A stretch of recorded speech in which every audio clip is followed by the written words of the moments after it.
সুপ্রিয় দর্শক, স্বাগত জানাচ্ছি স্টারলাইন রোডম্যাপ 10th পার্লামেন্ট অনুষ্ঠানের ষষ্ঠ পর্বে। সাথে আছি আমি মোস্তফা ফিরোজ। আপনারা জানেন যে আমরা এই অনুষ্ঠানটি প্রতি সপ্তাহে বৃহস্পতিবারে আয়োজন করে থাকি এবং আমাদের এই অনুষ্ঠানের মূল বিষয়টি হচ্ছে সামনে দশম জাতীয় সংসদ নির্বাচনকে সামনে রেখে এবং নির্বাচনকালীন যে সংকট তৈরি হয়েছে সেই সংকট থেকে উত্তরণের জন্য আমরা একটা নাগরিক সংলাপের এখানে আয়োজন করেছি এবং বিশিষ্ট নাগরিকরা এখানে উপস্থিত থাকেন, এবারও আছেন এবং তার পাশাপাশি থাকেন এই অনুষ্ঠানের সঙ্গে রাজনীতিকরা সংশ্লিষ্ট থাকেন, তারা স্টুডিওর বাইরে থাকেন। আমি পরিচয় করে দিচ্ছি কারা আজকে আমাদের এই সঙ্গে আছেন। আমার এই প্রান্তে আছেন মোহাম্মদ আসফউদ্দৌলা, সাবেক সচিব।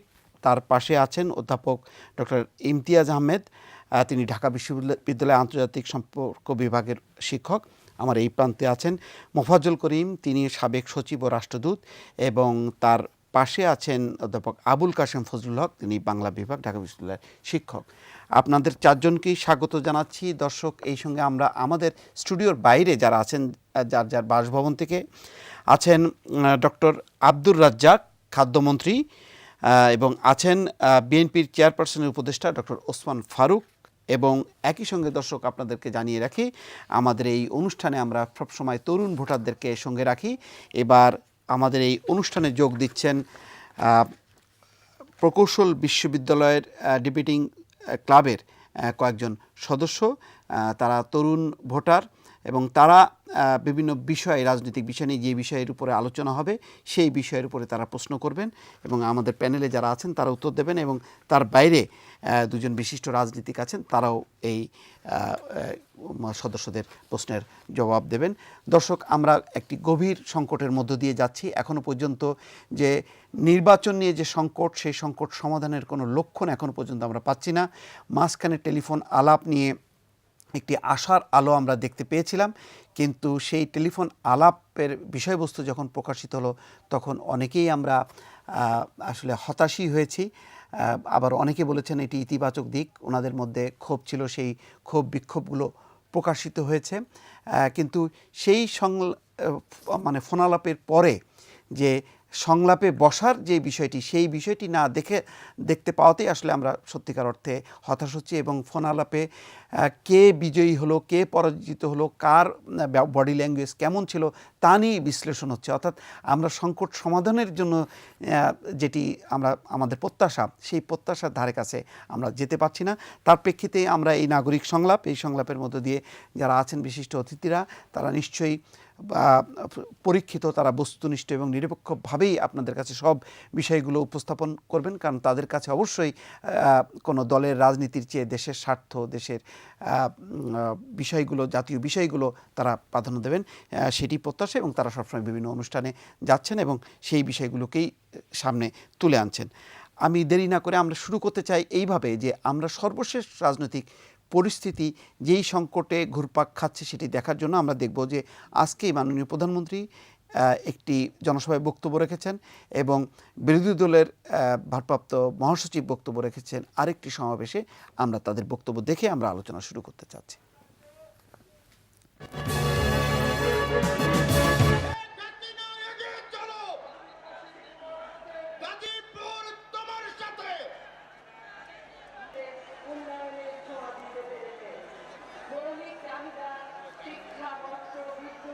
সংবিধান মোতাবেক আগামী নির্বাচন হবে ইনশাআল্লাহ। নির্বাচন কমিশন সেই নির্বাচন পরিচালনা করবে, সেই নির্বাচন অবাধ, নিরপেক্ষ, সুষ্ঠু হবে। উনি ভেবে দেখছেন যে উনি তো আর ভোট চুরি করতে পারবে না, তাই একটা তালগোল পাকাতে চান।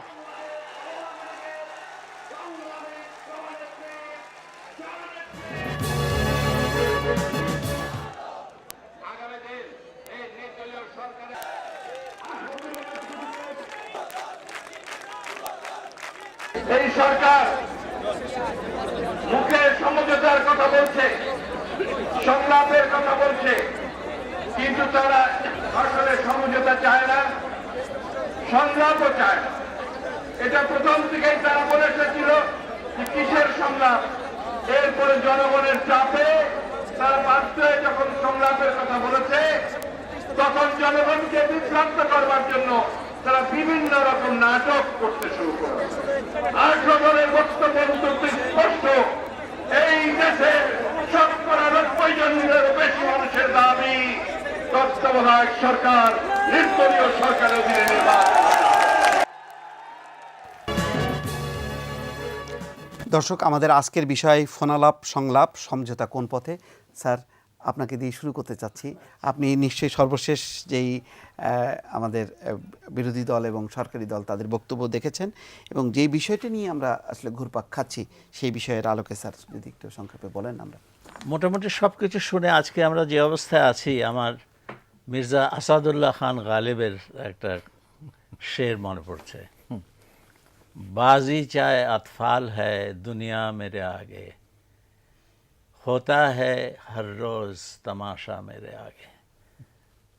তো একটা তামাশা ছাড়া আর কিছু আমি দেখছি না। কেউ কাউকে খোঁচা না দিয়ে কথা বলতে পারেন না, কেউ কাউকে আঘাত না দিয়ে কথা বলতে পারেন না। তো এই অবস্থায় এই সংলাপ নিয়ে যে একটা খুব আশা অনেকের মনে জেগেছিল, আমি তাদের প্রতি কোনো কটূক্তি করতে চাই না, কিন্তু এরকম অর্থহীন আশা জাগ্রত হবার কোনো মানে হয় না। কেন এত কিছু অমীমাংসিত থেকে মীমাংসা প্রত্যাশা করা একটা বোকামি। যতক্ষণ পর্যন্ত আপনার এই পঞ্চদশ সংশোধনী থাকবে এবং এটা বাতিল হবে না, ততক্ষণ পর্যন্ত এই কোনো সংলাপের কোনো অর্থ থাকে না। আমার মনে হয় যে এটা এই জন্য হয়েছে যে আমরা কেউ ক্ষমতা পরিত্যাগ করতে চাই না, ক্ষমতা গ্রহণ করতে আগ্রহ আছে কিন্তু পরিত্যাগ করতে চায় না।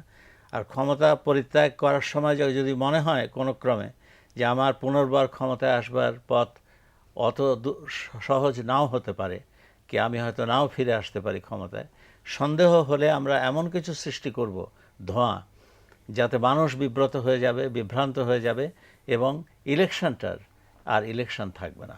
এটা যদি ধরেন কেউ ইলেকশন না করে, একলে ইলেকশনকে কোনো ইলেকশন বলে না, কোনো ডেফিনেশনে একা ইলেকশনকে কোনো ইলেকশন বলা হয় না। এখানে দুইটা দল থাকতে হবে এবং দুটো দলের সমান সুযোগ থাকতে হবে।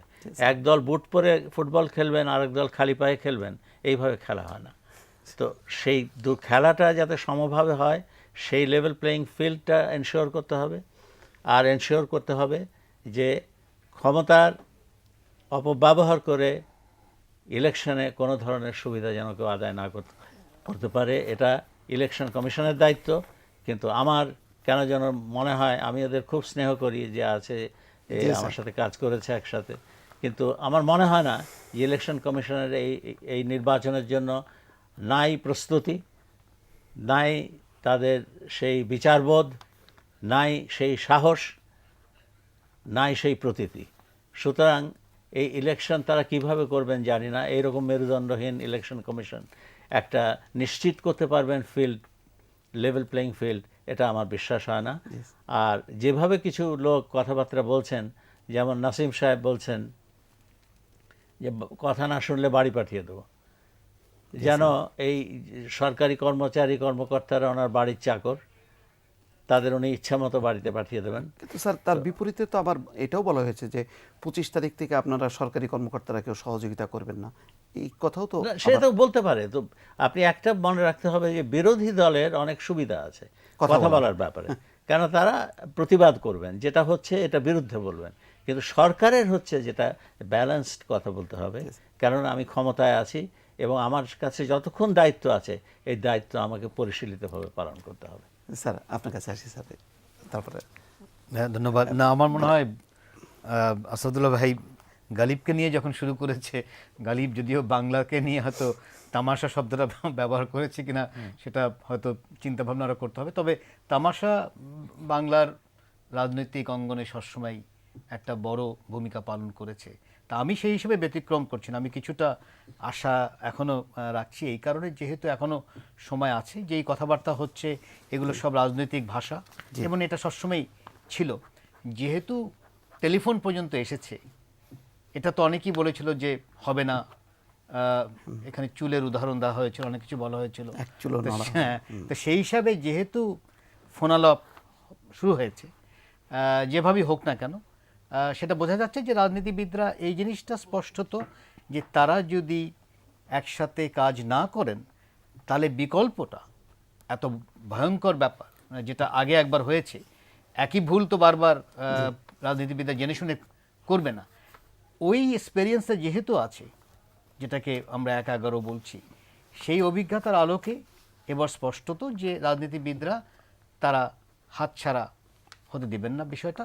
এবং একইভাবে ব্যবসায়ী মহল যারা রাজনৈতিক দলকে মোটামুটিভাবে কি বলা হয় অর্থ যোগান করেন, তারাও প্রচণ্ডভাবে ভোগান্তি হয়েছিলেন, তাদেরও একটা বাড়তি প্রেশার থাকবে। তার উপর বাইরের একটা প্রেশার আছে, যেটা অনেকেই দেখা যাচ্ছে হচ্ছে, সেখানে একটা প্রেশার আছে। সব মিলে এইখান থেকে বার হওয়া কিন্তু খুব মুশকিল, অনেকটা সুইসাইডাল।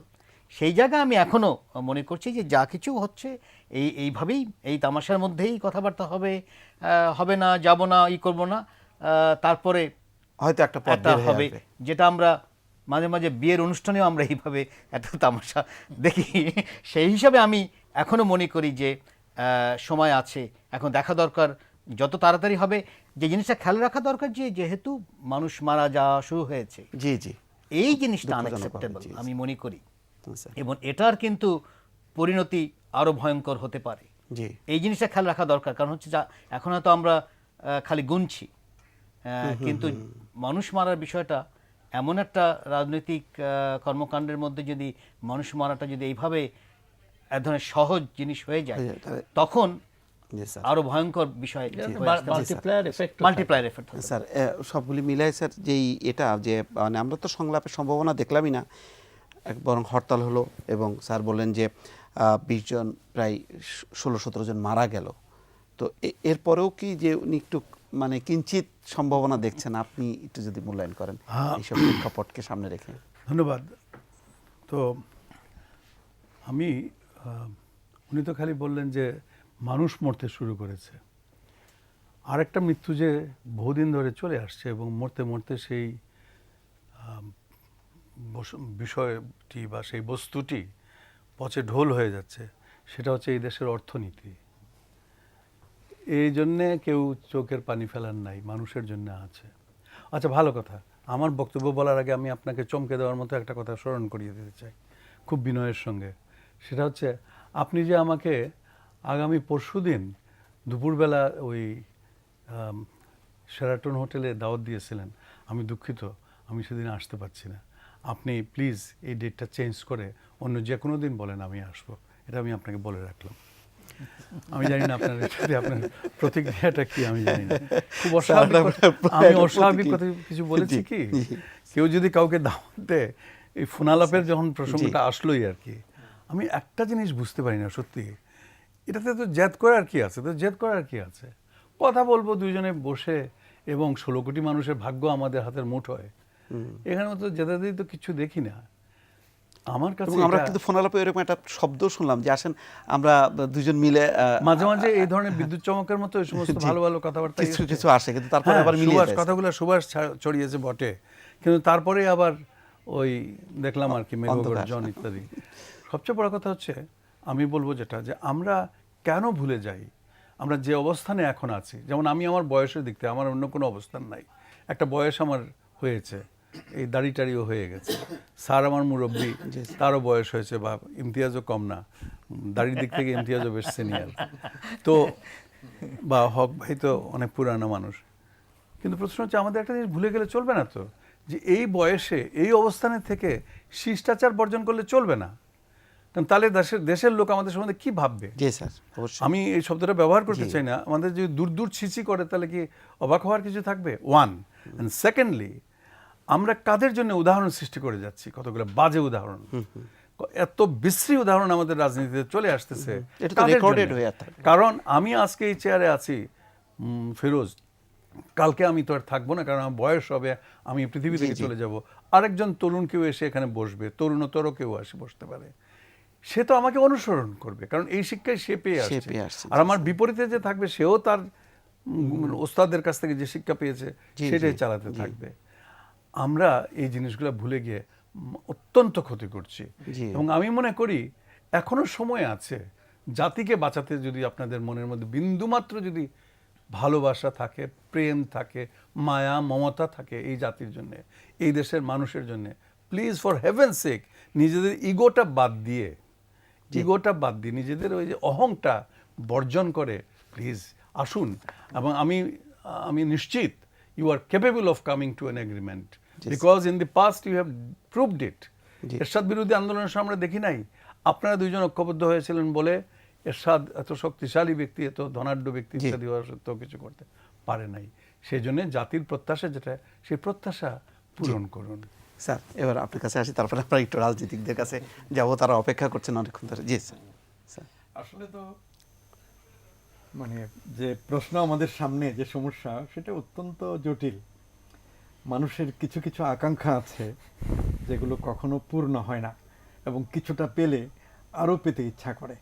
আমাদের যারা রাজনৈতিক নেতা এখন, তারা সেই রকম আকাঙ্ক্ষা অর্থাৎ ক্ষমতা লিপ্সার দ্বারা সম্পূর্ণ পরিচালিত হচ্ছেন, এবং এরকম হলে একরকম দৃষ্টি অন্ধ হয়ে যায়।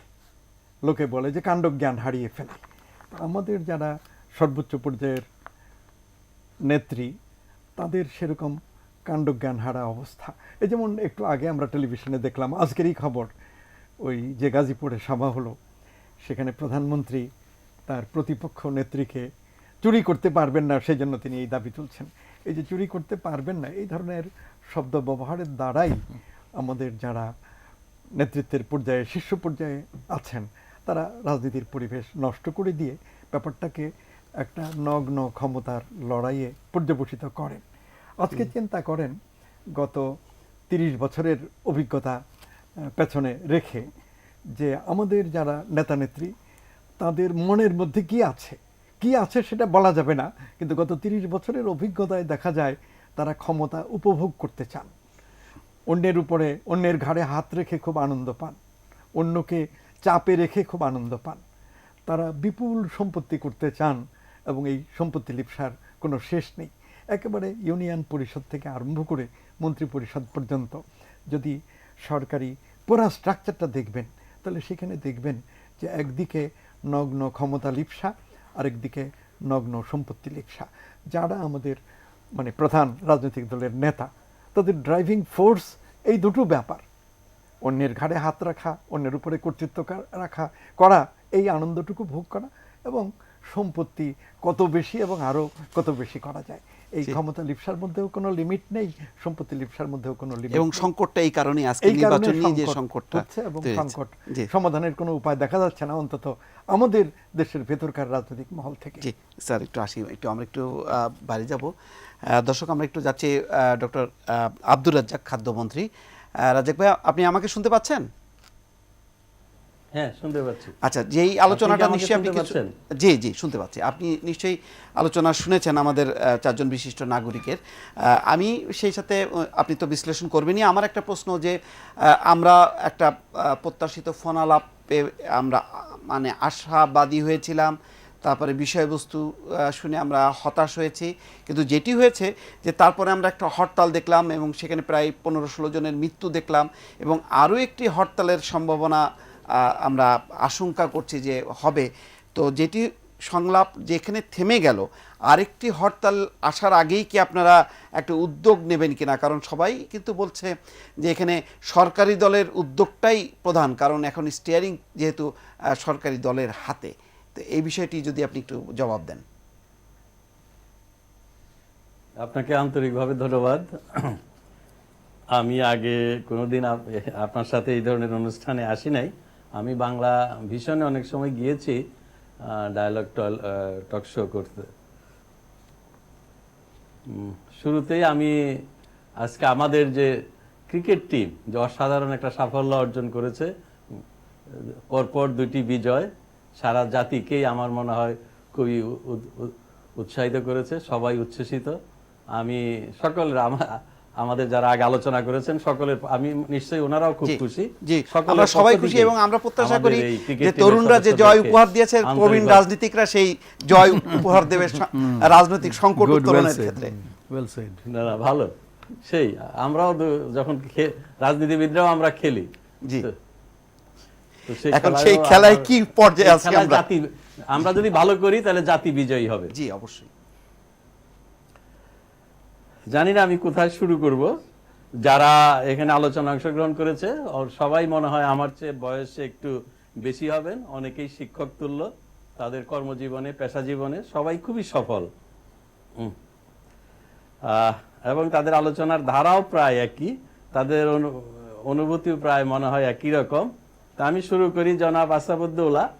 উনি একজন অবসরপ্রাপ্ত আমলা, অত্যন্ত সফল একজন সরকারি শীর্ষস্থানীয় সরকারি কর্মকর্তা ছিলেন। ওনার প্রতি আমার গভীর শ্রদ্ধাবোধ রয়েছে। আমি ওনার সাথে আমি কোনোদিন কোনো আলোচনায় আসি নাই, তবে আমি ওনার অনেক আলোচনা 111-এর পরেও শুনেছি। একটি জিনিস আমাকে একটু কষ্ট দেয়, ওনার আলোচনা যখন শুনি অনেক সময় দেখি যে উনি সবসময় মনে হয় একটা জাতিকে মনে হয় একটা হতাশায় ভোগেন, এবং মনে হয় যে একজন নৈরাজ্যের মধ্যে একটা হাবুডুবু খাচ্ছেন বা কেমন একটা কাজ করেন ওনার মধ্যে। এই জাতি, অর্থনীতি, সামাজিক, সাংস্কৃতিক, এই যে খেলার কথা বললাম, বাংলাদেশের ক্রিকেট টিম নিউজিল্যান্ডের বিরুদ্ধে এরকম বিজয় আনতে পারে, তার অর্থ কি? অর্থ হলে জাতি অগ্রযাত্রা আছে, আমাদের এই অগ্রযাত্রা শুরু হয়েছে এবং সব জায়গায় আমাদের বিজয় আসছে। অর্থনীতি, আপনারা দেখেন এমডিজি গোল, এই এমডিজি গোলের আমরা প্রায়গুলো অর্জন করেছি। আমরা যখন ক্ষমতা নেই, দায়িত্ব নিয়েছিলাম, বাংলাদেশে খাদ্যশস্য সহ সকল নিত্য প্রয়োজনীয় জিনিসের দাম আমরা কমিয়ে নিয়ে আসব, খাদ্য নিরাপত্তা অর্জন করব। আজ বাংলাদেশ সারা পৃথিবীতে খাদ্য নিরাপত্তা অর্জনে অসাধারণ সাফল্যের জন্য outstanding achievement in fighting hunger Bangladesh জাতিসংঘ এবং FAO পুরস্কার পেয়েছে। অর্থনীতির সকল ক্ষেত্র, যোগাযোগ, শিক্ষা, স্বাস্থ্য, সকল ক্ষেত্রে আমাদের অর্জন রয়েছে। অর্জনগুলো কেমন? এই যে যোগাযোগ, আজকে যদি হাতির ঝিল বলেন, এই যে ঢাকা শহরের এই যে ফ্লাইওভার গুলো, আমি তো যখন দেখি আমার মনে হয় যে হাতির জালে যখন আমি যাই, আমার মনে হয় আমি তো পৃথিবীর অনেক দেশে গিয়েছি, পৃথিবীর কয়টা দেশে এরকম হাতির ঝিলের মতো এরকম একটা শহর কেমন করে সাজিয়েছে।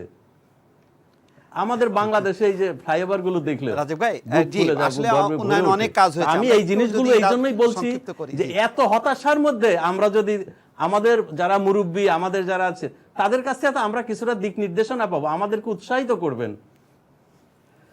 সেই ক্ষেত্রে আমাকে একটু কষ্ট দেয়, আমি সেই কষ্টের কথাটা একটু বলে নিলাম।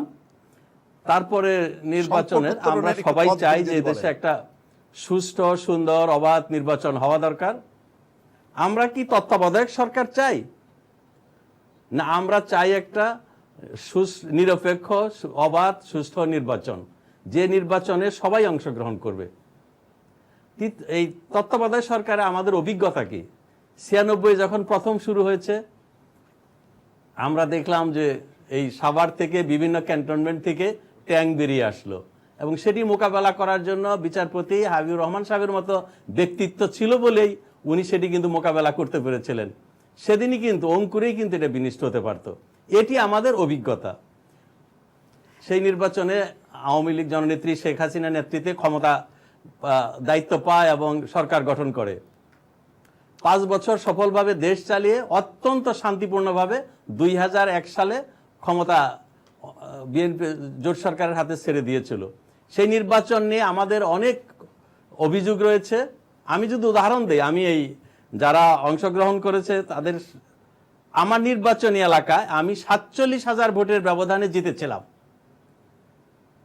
সকাল 9টার সময় বাংলাদেশ টিভি থেকে এবং বেতার থেকে বলা হলো আমি হেরে গিয়েছি, আমার প্রতিদ্বন্দ্বী প্রার্থী বিএনপির প্রার্থী জয়লাভ করেছে। আমাদের এলাকার হাজার হাজার মানুষ ইউনোর অফিস ঘেরাও করে, এবং ঘেরাও করে রাখার পরে 12টার সময় প্রচার করা হয় যে আমি 2001 সালে নির্বাচনে জিতেছি। এটিও কিন্তু একটি তত্ত্বাবধায়ক সরকারের অধীনে এই নির্বাচনটি হয়েছিল। এখন সামনে কি হবে রাজাক ভাই? সেটি হলো বিষয়। সেই নির্বাচন আমরা গেছি, কিন্তু তার আগে 2006 এবং 2007 যে পরিস্থিতির সৃষ্টি হয়েছিল এই তত্ত্বাবধায়ক সরকারের জন্যই দেশে আরো একটা, মাশাআল্লাহ, দেশে আরো একটা দীর্ঘদিন একটা অগণতান্ত্রিক সরকার, অসাংবিধানিক সরকার আসতে পারত।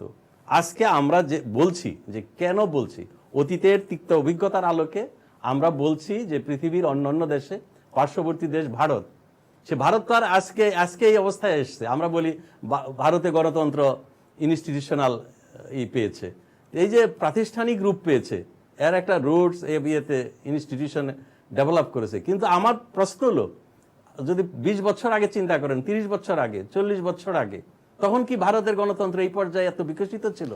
তখনও তো তারা এই ইনকামবেন্ট রাজীব ভাই, গভর্নমেন্ট আপনাকে তাদের আওতায় একটু ইন্টারাপ্ট করি, পরিচালনা আমাদের আরেকজন অতিথি নির্বাচনের আছেন, দায়িত্ব আপনাকে একটু ইন্টারাপ্ট করি। এই নির্বাচন কমিশনের, এবং নির্বাচন কমিশন যদি শক্তিশালী হয়, তাকে যদি যথেষ্ট ক্ষমতা দেওয়া হয়, এবং আমাদের সংবিধানে সুস্পষ্টভাবে 126 আর্টিকেলে সুস্পষ্টভাবে বলা হয়েছে যে নির্বাচন কমিশনের কে সর্বাত্মক সহযোগিতা করবে এক্সিকিউটিভরা, সকল সরকারি কর্মকর্তা, সরকার যারা থাকবে দায়িত্বে, যে অন্তর্বর্তীকালীন সরকার, সেটি সর্বাত্মক সহযোগিতা করবে। কাজে নির্বাচন কমিশন হয়তো সেশনের মতো ব্যক্তিত্ব, ভারতের সেশনের মতো ব্যক্তিত্ব আমাদের দেশে নাই, কিন্তু আমি মনে করি ডক্টর জনাব রকিব উনিও কিন্তু একজন প্রাক্তন আমলা, জনাব আসাদুল্লাহ সাহেবেরই একজন কলিগ। ওনার সম্পর্কে যেভাবে উনি মন্তব্য করলেন, যে কোনো মানুষই কিন্তু কষ্ট পাবে, এটি কি ওনার কাছ থেকে আমরা আশা করি? ওনার একজন কলিগ, উনিও একজন সাবেক সিএসপি অফিসার, এবং দীর্ঘদিন অত্যন্ত সফলভাবে চাকরি করে চাকরি থেকে অবসর নিয়েছে, তাকে বলা হচ্ছে মেরুদণ্ডহীন। আমার মনে হয় এটি যেন উদ্দেশ্য প্রণোদিত। উনি আমাদের সাথে থাকুন, আমাদের আসাদুল্লাহ সাহেব নিশ্চয়ই এটার আপনার সাথে এর জবাব দেবেন। আমরা আমাদের আরেকজন অতিথি আছেন ডক্টর ওসমান ফারুক, আমরা একটু তার কাছ থেকে শুনে আসি, আবার আপনাকে ফ্লোর দেব অবশ্যই। ডক্টর ওসমান ফারুক, আমাকে শুনতে পাচ্ছেন? শুনতে পাচ্ছি। জি, আপনি নিশ্চয়ই বেশ অনেক সময় ধরেই আমাদের এই আলোচনা শুনতে পেয়েছেন, তো এই আলোচনার প্রেক্ষিতে আপনি অবশ্যই বলবেন। আমার একটা এই সাথে প্রশ্ন হলো যে সংলাপের জন্য যে আহ্বান ছিল প্রধানমন্ত্রীর পক্ষ থেকে, সেটি 28 তারিখে, তো তারপরে হরতাল হলো। এখন হরতালের পর এখন যেটি প্রশ্ন হচ্ছে যে সংলাপ, আপনারা যে প্রধানমন্ত্রীর সঙ্গে আলোচনা করতে চান, সেই উদ্যোগটা কি সরকার কখন আবার দাওয়াত দেবে তার অপেক্ষায় থাকবেন, অর্থাৎ প্রধানমন্ত্রীর অপেক্ষায় থাকবেন, না আপনারা নিজেরা এখন যোগাযোগ করবেন যে আপনারা এখন ফ্রি আছেন যে আপনাদেরকে যাতে ডাকা হয়? এই বিষয়টি যদি আপনি একটু এই আলোচনার সাথে আমার এই প্রশ্নের জবাব দেন।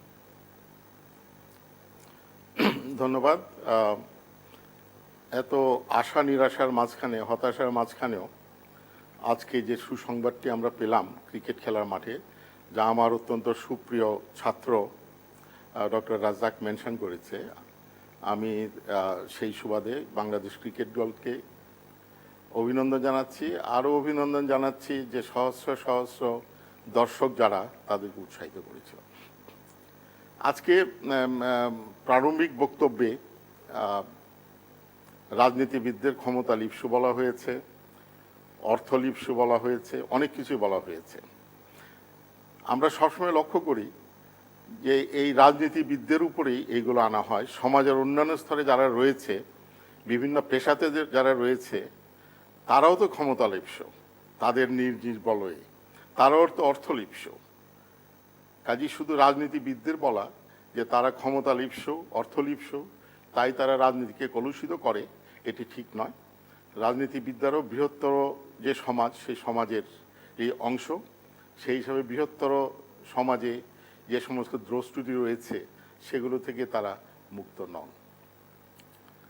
আজকে যে সংকট, আমি সংকটের দিকে সরাসরি চলে যাচ্ছি।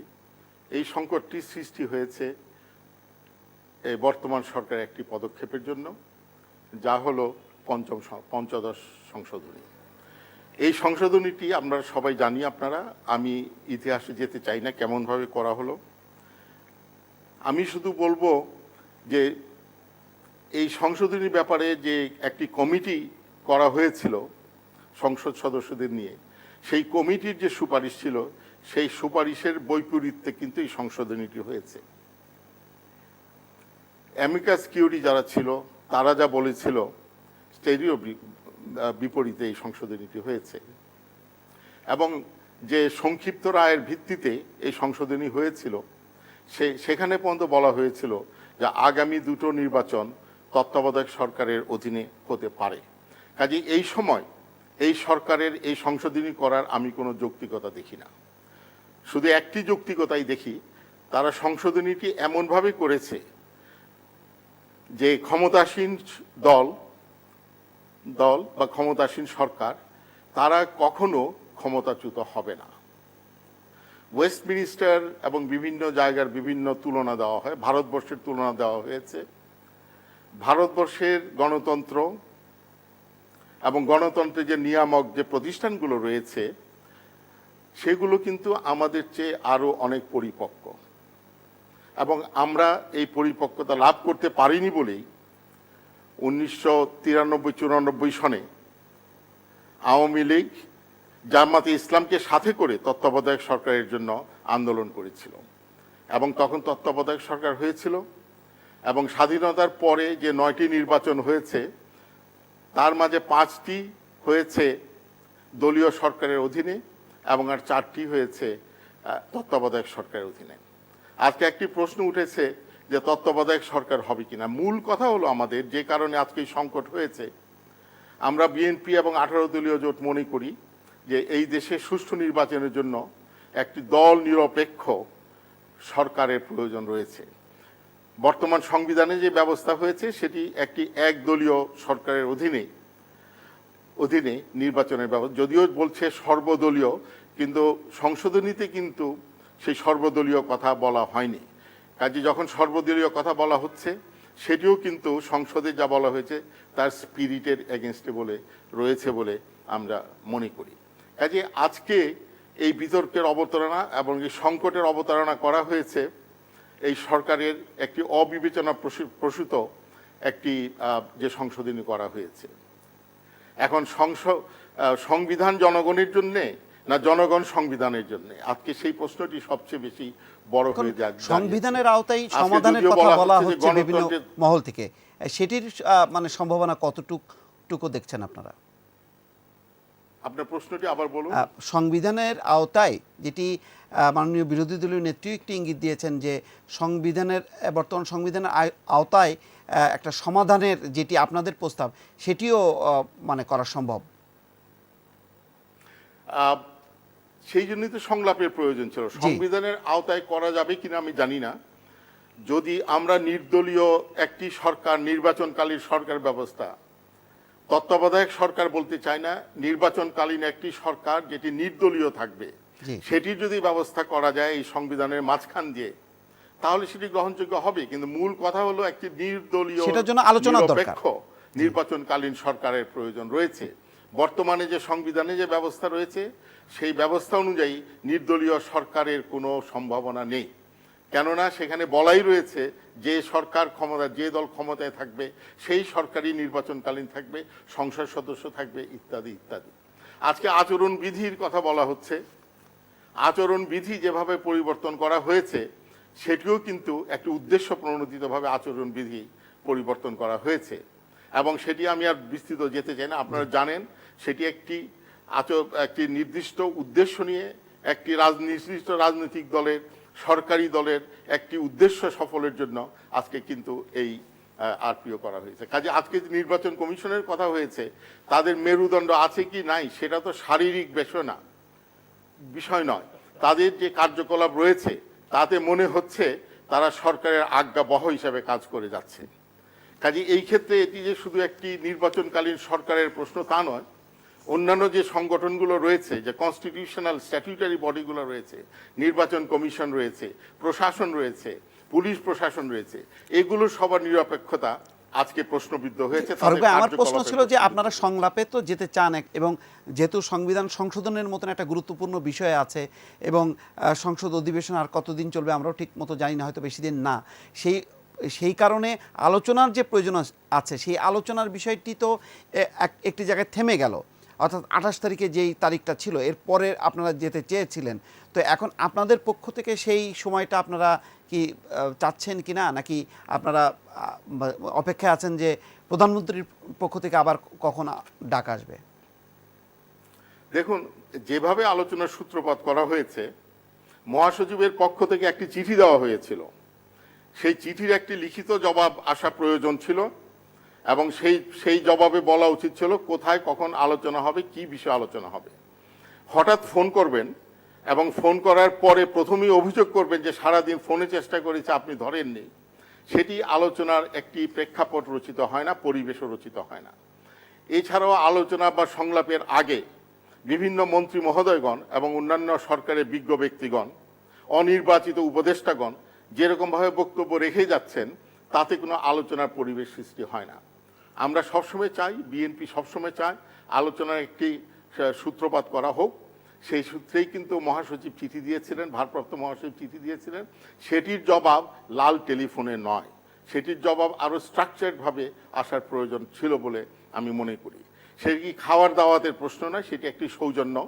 প্রধানমন্ত্রী সৌজন্যের সাথে আগে আলাপ করেছে। আরেকটি বড় কথা, ওনার যে কথাটি এসেছে সেটি হলো যে আমরা সব দলের সাথে কথা বলছি, সেই প্রেক্ষাপটে আপনাদের সাথে আমরা আলাপ করতে চাই। প্রধান বিরোধী দলের সাথে আপনি কথা বলবেন অন্যান্য সব দলের প্রেক্ষাপটে, সেটিও গ্রহণযোগ্য নয়। আর এই বিষয়ে যে আমাদের যে সংশয় এবং আমাদের যে এই সংশোধনীর ব্যাপারে যে আমাদের যে মনোভাব, বিরোধী দলের মনোভাব, 18 দলীয় ঐক্যজোটের মনোভাব, সেটি কিন্তু গত 2 বছর যাবতেই জানে। কাজে এতদিন পরে কেন সংলাপের টেলিফোন এলো? গত 2 বছর কেন এই উদ্যোগ নেওয়া হয়নি? যদিও অনেকবার আমরা বলেছি এবং নেওয়া হলো, বলা হচ্ছে যে হরতাল কেন উইথড্র করা হলো না?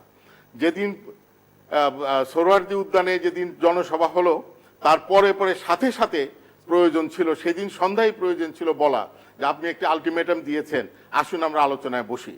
পরের দিন এমন সময় টেলিফোন এলো যখন এই হরতাল উইথড্র করার কোনো সুযোগ তখন ছিল না। তবুও দেশনেত্রী বলেছিলেন যে আপনারা যদি নীতিগতভাবে স্বীকার করেন যে নির্দলীয় সরকার ব্যবস্থার, আপনার নির্বাচনকালীন সরকার ব্যবস্থা আপনারা গ্রহণ করবেন, তাহলে আমি হরতাল উইথড্র করে দেব। কিন্তু সেদিকে কিন্তু প্রধানমন্ত্রী যাননি। তিনি শুধু বলেছেন আসুন আলোচনা করি, আসুন খানাদানা করি।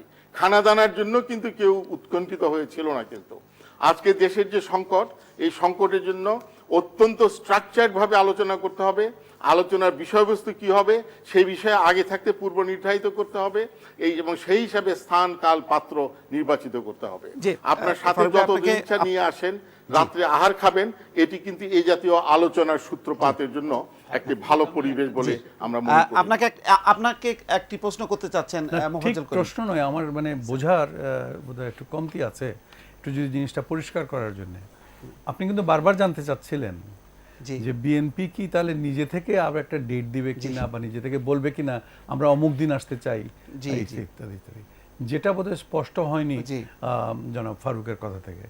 কিন্তু জনাব ফারুককে আমি স্মরণ করিয়ে দিতে চাই, মাননীয় বিরোধী দলীয় নেত্রী তার সেই ফোনালাপের সময় বারবার কিন্তু বলেছেন যে 28 তারিখের, এই 29 তারিখের পরে, 6টার পরে, সন্ধ্যা 6টার পরে, যে কোনো দিন, যে কোনো সময়। এবং আমার ধারণা বিএনপি বোধহয় এখনো সেই অবস্থানেই আছেন। তাহলে তো তারা জানিয়েই দিয়েছেন, the door is wide open, call me at any time on any date after 29 শেষ হয়ে গেছে, এখন তো তাদেরকে যে কোনো সময় ডাকা যেতে পারে। এই জিনিসটার সম্বন্ধে আমি একটু জনাব ফারুকের মতামত জানতে চাই। জি, আপনি শুনেছেন? আমি শুনেছি। তাহলে আপনারাই অপেক্ষায় আছেন একটু আগে দিয়ে শুরু করেছিল যে আমাকে শেরাটনে দাওয়াত দিয়েছিলেন, আমি যেতে পারিনি। যে দাওয়াত দিয়ে থাকে তার উপর কিন্তু দায়িত্বটি বর্তায়। এবং এই ক্ষেত্রে যেহেতু আমরা মনে করি যে সমস্ত ইনিশিয়েটিভ সরকারের পক্ষ থেকে আসার প্রয়োজন, সেজন্য আমি মনে করি দলীয়ভাবে অন্যভাবে চিন্তা করতে পারি। সেটি হলো এই যে আবার সরকারের পক্ষ থেকে, মাননীয় প্রধানমন্ত্রীর পক্ষ থেকে অত্যন্ত স্ট্রাকচার্ড ভাবে আবার বলার প্রয়োজন রয়েছে কি বিষয়ে আলোচনা করতে চান। অর্থাৎ এজেন্ডা কি? এটি যদি প্রধানমন্ত্রী যদি বিরোধী দলীয় নেত্রীর সাথে সরাসরি করতে না চান, তাহলে অন্তত মহাসচিব পর্যায়ে এই আলোচনাটুকু আবার খোলা যেতে পারে। এই বিষয়ে ডক্টর আব্দুর রাজ্জাক কি বলেন? আমার পাশে দাওয়াত দিয়েছেন, আমি আসতে পারিনি, কিন্তু সেই জন্য আপনি আবার আমাকে বলতে পারবেন না। এটি কিন্তু একটি নিছক দাওয়াতের প্রশ্ন নয়, এটি একটি স্ট্রাকচার্ড ডিসকাশনের প্রশ্ন, এবং সেভাবেই এটাকে ধরতে হবে। এটাতে ইনফর্মাল ভাবে ধরার কোনো সুযোগ এখানে নেই। ডক্টর রাজ্জাক,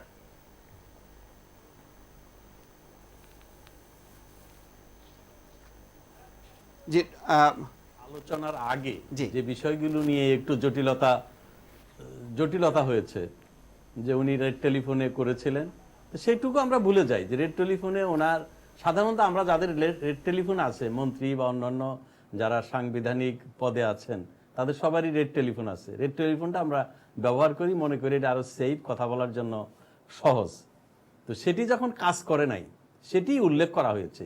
এটি নিয়ে তো প্রশ্ন, বড় প্রশ্ন নয়। প্রশ্ন হলো যে কি আলোচনা হয়েছে, সেই আলোচনার ভাষাটা কি ছিল। আমাদের মাননীয় প্রধানমন্ত্রী জননেত্রী শেখ হাসিনা অনেক ধৈর্যের সাথে, আমি মনে করি অনেক ধৈর্যের পরিচয় দিয়েছেন এবং শত আন্তরিকতা নিয়ে বারবার বিরোধী দলের নেত্রীকে বোঝাবার চেষ্টা করেছেন যে আপনি আলোচনায় আসেন। খাওয়া দাওয়াটা তো কোনো ব্যাপার না। একটা বিরোধী দলের নেত্রী বেগম খালেদা জিয়া, ওনার খাওয়া দাওয়া কি, এটি কি একটা বিষয়? এইটুকু বোঝার ক্ষমতা কি আমাদের মাননীয় প্রধানমন্ত্রী নাই যে খাওয়িয়ে? কিন্তু আমরা যখন ঘরোয়া পরিবেশে ডায়ালগের সবসময় বলা হয় যে ডায়ালগের কোনো অল্টারনেটিভ নাই। ডায়ালগ যে কোনো জটিল সমস্যার সমাধানের জন্য ডায়ালগ একটা, যখন সামনাসামনি কথা হয় অনেক ব্যক্তিগত ক্রোধ, আক্রোশ, কষ্ট এগুলো ভুলে গিয়ে মানুষ দেশ ও জাতির স্বার্থে মানুষের কল্যাণে একটা বড় ভূমিকা রাখে। যখন মানুষ কাছাকাছি আসে তখন কিন্তু মানুষকে কাছে জি অনেক রাজীব ভাই, জটিল ওনার বিষয়েও কথা হচ্ছেন যে একটা ত্যাগ স্বীকার করে মানুষ একটি আসতে চায়। সুনির্দিষ্ট এজেন্ডা দিয়ে ওনারা একটা ফোন কলের অপেক্ষায় আছেন যে 29 তারিখের পর না, তো বসতে চান। আমাদের দলের সাধারণ সম্পাদক সৈয়দ আশরাফ গতকাল, আজকের সকল পত্রিকায় আছে যে আমাদের দাওয়াত এখনো রয়েছে এবং ওনারা যদি দাওয়াত গ্রহণ করেন যে কোনো সময় আলোচনা হতে পারে, এমনকি নিচের লেভেলও আলোচনা হতে পারে। বারবার আমাদের সাধারণ সম্পাদক এই কথাটি বলেছেন। অতীতেও আমরা দেখেছি, এর আগেও যখন আমাদের মাননীয় প্রধানমন্ত্রী সংলাপের ডাক দিয়েছিলেন, আহ্বান জানিয়েছিলেন, তখন বিরোধী দলের নেত্রী ন্যূনতম সৌজন্য না রেখে, শিষ্টাচার না রেখে উনি বলেছিলেন 48 ঘন্টার আলটিমেটাম দিয়েছিলেন এবং বলেছিলেন আমার বাসায় এসে 1 কাপ চা খেয়ে যাবেন। আমাদের মাননীয় প্রধানমন্ত্রী কিন্তু চা খেতে বলে নাই, বলেছেন আসেন আমরা আলাপ আলোচনা করি। অধ্যাপক আবুল কাজে কালাম আমি যেটি ফজলুল হক, বলতে চাই, রাজীব ভাই, আমি প্রশ্নের উত্তরটা দেই। জি, উত্তরটা হলো এই আমি যে একটু অবশ্যই উত্তরটা আমরা দিয়ে নিই। সংলাপ করতে চাই এবং সংলাপ কোনোদিন শর্ত দিয়ে হয় না। ডক্টর ওসমান ফারুক আমার শ্রদ্ধেয় শিক্ষক, he taught me in the class, directly আমার টিচার, উনি আমাকে পড়িয়েছেন। আমি ওনার সাথে শ্রদ্ধা রেখেই বলতে চাই, শর্ত দিয়ে আলোচনা হবে না। যুদ্ধ অবস্থায় দুটি দেশ আলোচনা করে, অ্যাম্বাসেডর লেভেলে অথবা তৃতীয় একটি শক্তির মাধ্যমে, বা কোনো না কোনোভাবে একটা আলোচনার একটা পথ খোলা রাখে এবং আলোচনা হয়। এবং আলোচনা করে দেখেন ইরানের মতো ইরাক যুদ্ধে ছিল দীর্ঘদিন, তারপরে তাদের একটা আলোচনা করেই কিন্তু তারা একটা সমাধানে এসেছে।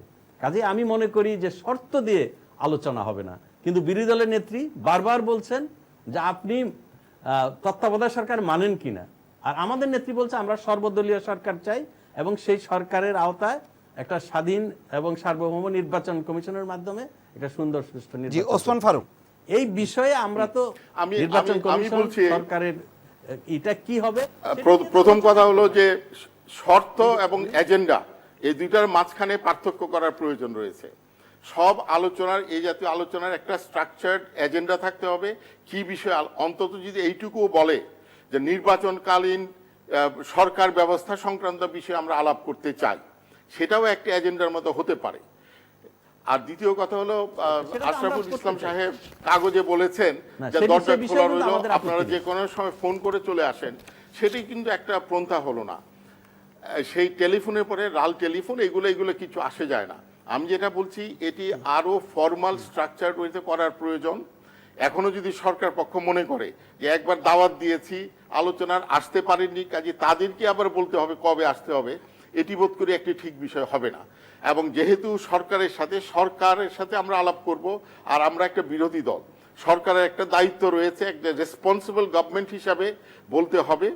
মহাসচিবের পক্ষ থেকে আমাদের মহাসচিবের সাথে টেলিফোনে কথা বলে বা একটা চিঠি লেখে বা একজন বার্তা পাঠায় বা কোথাও এক কাপ চা খেতে পারে, সেখানে খেয়ে বলতে পারে যে ভাই এই আলোচনাটা আবার কেমনভাবে করা যায়, কখন আসবে। কাজেই আলোচনা আমরাও চাই, সংলাপ আমরাও চাই, কেননা সংঘাত আমরা কখনো চাই না। এবং আমরাই কিন্তু তত্ত্বাবধায়ক সরকার করেছিলাম এবং 173 দিন হরতালের মুখে এই বর্তমান দল যখন ক্ষমতায় ছিল 1990-এর দিকে বিরোধী দলে ছিল, তখন তাদের যে 173 দিন হরতাল হয়েছিল, সেইটার রেসপন্সে আমরা অত্যন্ত দায়িত্বশীল সরকার হিসাবে তাই সেদিন আমরা সংবিধান পরিবর্তন করেছি। ডক্টর ওসমান ফারুক এবং ডক্টর আব্দুর রাজ্জাক, আপনারা আমাদের সাথে থাকুন। মনে রাখতে হবে শুধু আজকে কিন্তু এই দাবি শুধু বিরোধী দলের দাবি না, 18 দলের দাবি না, যত সমীক্ষা হয়েছে, যত সার্ভে হয়েছে, জি প্রত্যেকটি ডক্টর ওসমান ফারুক এবং ডক্টর আব্দুর রাজ্জাক, আপনার আমাদের সাথে থাকুন। আমরা একটু আরেকটি পয়েন্টে যাচ্ছি। আমাদের দর্শক, আমরা তরুণ ভোটারদের কাছে যাব এবং তারা এসছেন বুয়েটের ডিবেটিং ক্লাব থেকে এবং তারা আমাদের আরেকটি স্টুডিওতে আছেন। তাদের কাছ থেকে আমরা এই তরুণ ভোটারদের কাছে, যাদের উপর আমরা ভরসা করি, আমরা যেমন ক্রিকেটের আমরা জয় গাথা যেটি শুরু করেছেন তরুণ খেলোয়াড়রা, নিশ্চয়ই আজকে যেই ভোটাররা এসছেন আমাদের এখানে, তারা আমাদের আগামী দিনের রাজনীতির ভবিষ্যৎ এবং রাজনীতির হাল ধরবেন এবং তারা যে ক্ষেত্রেই যাবেন নিশ্চয়ই তারা সাফল্য দেখাবেন। আমরা তাদের কাছে যাই। আমরা তাদের কাছ থেকে 3টি প্রশ্ন নেব প্রথম পর্যায়ে আমাদের এই প্যানেলের জন্য। জি, আপনার প্রশ্ন করুন।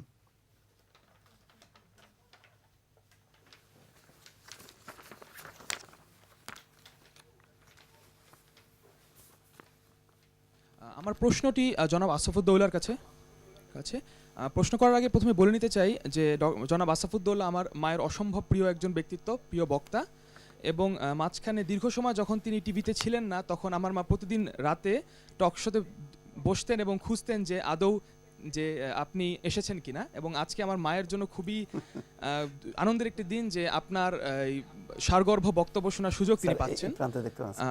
তো প্রশ্নটা আমি করতে চাচ্ছি, প্রথমে কথা যে আপনার মধ্যে যে পেসিমিজমটা কাজ করে সেটা আমাদের মধ্যেও, তরুণ ভোটার হিসেবে আমরা মিথ্যা বলবো না, আমাদের মধ্যেও কাজ করে।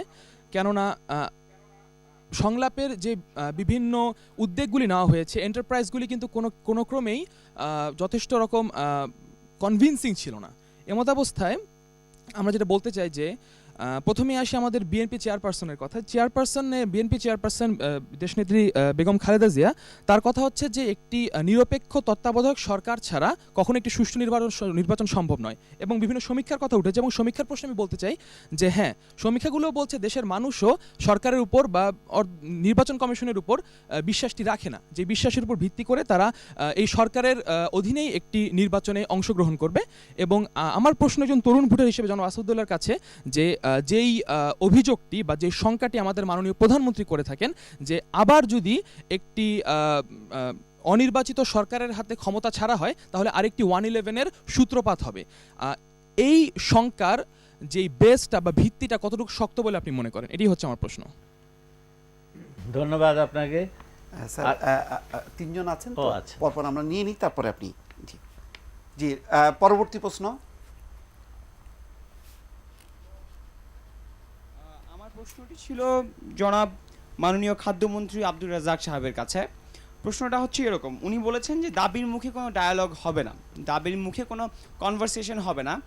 আমি এটার সাথে অ্যাকচুয়ালি সহমত প্রকাশ করছি না। আমি বিশ্বাস করি যে দাবির মুখেই অ্যাকচুয়ালি আমরা ডায়ালগে বসতে পারি, দাবির মুখেই আমরা কনভারসেশনে টেক পার্ট করতে পারি, কিন্তু দাবিটা কতটুকু বাস্তবসম্মত এবং দাবিগুলোতে আমরা সবাই কিভাবে অ্যাগ্রিমেন্টে পৌঁছাই সেটাই বড় কথা। এ বিষয়ে 2টা প্রেক্ষাপট আমি তুলে ধরছি। এক হচ্ছে যে যেই সংলাপে আমরা 4 বছর ধরে বা 5 বছর ধরে বসতে পারছি না, সেটা হঠাৎ করে কন্ডিশন দিয়ে দেওয়া হলো যে 2 দিনের মধ্যে যদি আমরা সংলাপে না বসি তাহলে আমরা কন্টিনিউয়াস স্ট্রিক্স অফ হরতাল দিব, সেটা কতটুকু বাস্তবসম্মত। এবং 2, যে হরতাল দিব রাগ ঢাক বলে আমি ঘোষণা দিলাম, তার আগের দিন 10টা 11টা 12টার সময় বলা হলো যে এই যে কেন হরতাল দিচ্ছে, হরতাল উইথড্র না করা হলে আমরা সংলাপে বসবো না। ঠিক আছে, এই যে 2 পক্ষ থেকে যে অনর কন্ডিশনগুলো, 2 পক্ষ থেকে যে অবাস্তবসম্মত কন্ডিশন এবং প্রস্তাবগুলো দেওয়া হচ্ছে, এই প্রস্তাবগুলো বন্ধ করার উপায় কি? মানে কখন আমাদের 2 নেত্রী এবং 2 রাজনৈতিক দল বাস্তবসম্মত প্রস্তাব দিবে যেটাতে 2 পক্ষ অ্যাগ্রিমেন্টে পৌঁছাতে পারবে? তো আমি আব্দুর রাজ্জাক স্যারের সাথে এই বিষয়ে সহমত প্রকাশ করছি না যে দাবির মুখে ডায়ালগ হয় না। আমি বলছি দাবির মুখে ডায়ালগ হবে, কিন্তু দাবিগুলোকে বাস্তবসম্মত হতে হবে। আমার প্রশ্ন ওনার কাছে যে কবে 2 পক্ষই বাস্তবসম্মত দাবি একে অপরকে দিবে যেটাতে 2 পক্ষ অ্যাগ্রিমেন্টে পৌঁছাতে পারবে। ধন্যবাদ। নেক্সট, পরবর্তী প্রশ্ন। জি, আমার প্রশ্ন শ্রদ্ধেয় ডক্টর ওসমান ফারুক স্যারের কাছে। স্যার, সরকারি দল এবং বিরোধী দলের যে মতদ্বৈততার বিষয়, সরকারি দল যে বলছে যে সর্বদলীয় সরকারের অধীনে নির্বাচন হতে হবে, যেখানে বিরোধী দল বলছে যে নির্দলীয় সরকারের অধীনে অবাধ সুষ্ঠু নির্বাচন হতে হবে। তো আমার প্রশ্ন স্যার আপনার কাছে যে বর্তমান সংবিধান অনুযায়ী কিভাবে এই মতদ্বৈততা এবং এই সংকটকে নিরসন করা যায়? ধন্যবাদ। ধন্যবাদ। দর্শক, আমরা 3টি প্রশ্ন তরুণ ভোটারদের কাছ থেকে নিয়েছি, আমরা উত্তর নেব। আমরা স্যার, আপনি যদি প্রথমে দেন, আপনার কাছে যে প্রশ্নটি করেছিল। জি, আজ আমি প্রশ্নকর্তাকে ধন্যবাদ জানাই। ব্যাপার হচ্ছে যে একটা ছুরি দিয়ে খুন করা যায় বলে তো সেটা ফল কাটবার জন্য কিনবো না, সেটা হতে পারে না। অপপ্রয়োগ করে থাকে যদি কেউ, 1/11 সরকার যদি সংবিধানের ফাঁক ফোকর দিয়ে যে পরবর্তী প্রধানমন্ত্রীর কাছে হস্তান্তর করা পর্যন্ত ইত্যাদি এইসব শব্দাবলী বার করে তারা চেষ্টা করেছেন তাদের 9 মাস 90 দিন থেকে 2 বছর পর্যন্ত তাদের অবস্থানকে দীর্ঘায়িত করতে। এটা ওই সংশোধনীর মধ্যেই এই ফাঁক ফোকরগুলি বন্ধ করে দেওয়া খুব স্বাভাবিক এবং খুব সাধারণ। এটা 2 মিনিট লাগে, 2 মিনিট লাগে, যে কোনো ক্রমেই 90 দিনের অতিরিক্ত হতে পারে না। এবং পরবর্তী কার কাছে হস্তান্তর করতে হবে সেটা ইজ অফ নো কনসার্ন। 90 দিনের মধ্যে নির্বাচন শেষ করে নির্বাচনের ফল ডিক্লেয়ার করে সরকারকে, প্রেসিডেন্টকে জানিয়ে দিতে হবে, তারপর প্রেসিডেন্ট যা করার করবেন। এই সামান্য জিনিসটি না করে একটা নতুন সংশোধনী আনা হলো, সেই সংশোধনীটা হয়ে গেল একদলীয়। এখন একদলীয়টা তো ইস্যু না, একদলীয় তো নির্বাচন হয় না, আমরাও কেউ চাই না যে একদলীয় নির্বাচন হোক। আমরা একটা প্রতিযোগিতা চাই, আমরা একটা সমান্তরাল খেলার ফিল্ড চাই। তো তার কারণে পঞ্চদশের কোনো প্রয়োজন ছিল না যে প্রধানমন্ত্রী থাকবেন, মন্ত্রীরা থাকবেন, এমপিরা থাকবেন। তো এরকম থাকলে তো একটা সমান ফিল্ড তো খেলার হয় না, এবং তাতে এই সুবিধাগুলি তারা ভোগ করবেন বেশি ভোট নিয়ে। তো এটার প্রয়োজন ছিল না। এবং আসলে বাস্তবিকভাবে লোকে তত্ত্বাবধায়ক সরকার চায় কি চায় না, এর মূল মালিক তো কোনো ব্যক্তি না, এর মূল মালিক হচ্ছে জনসাধারণ। আপনি গণভোট নেন না কেন? আপনি 7 দিন সময় দিয়ে ইলেকশন কমিশনকে বলুন একটা ফেয়ার গণভোট করতে, আপনি দেখবেন 90% লোক কী চায়, সেটা করে সমস্যার সমাধান হয়ে যেত। এখানে ব্যক্তিগত অহংয়ের তো কোনো জায়গা নেই। এটাই হচ্ছে আমার এই প্রশ্নের উত্তর। ডক্টর রাজ্জাকের কাছে প্রশ্ন ছিল। ডক্টর রাজ্জাক।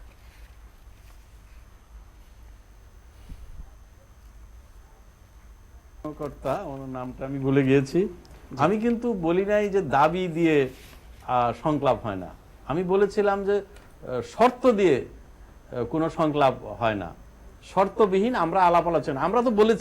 আমরা বলেছি এটি ছিল যে সরকার ক্ষমতায় থাকবে তারাই নির্বাচন পরিচালনা করবে।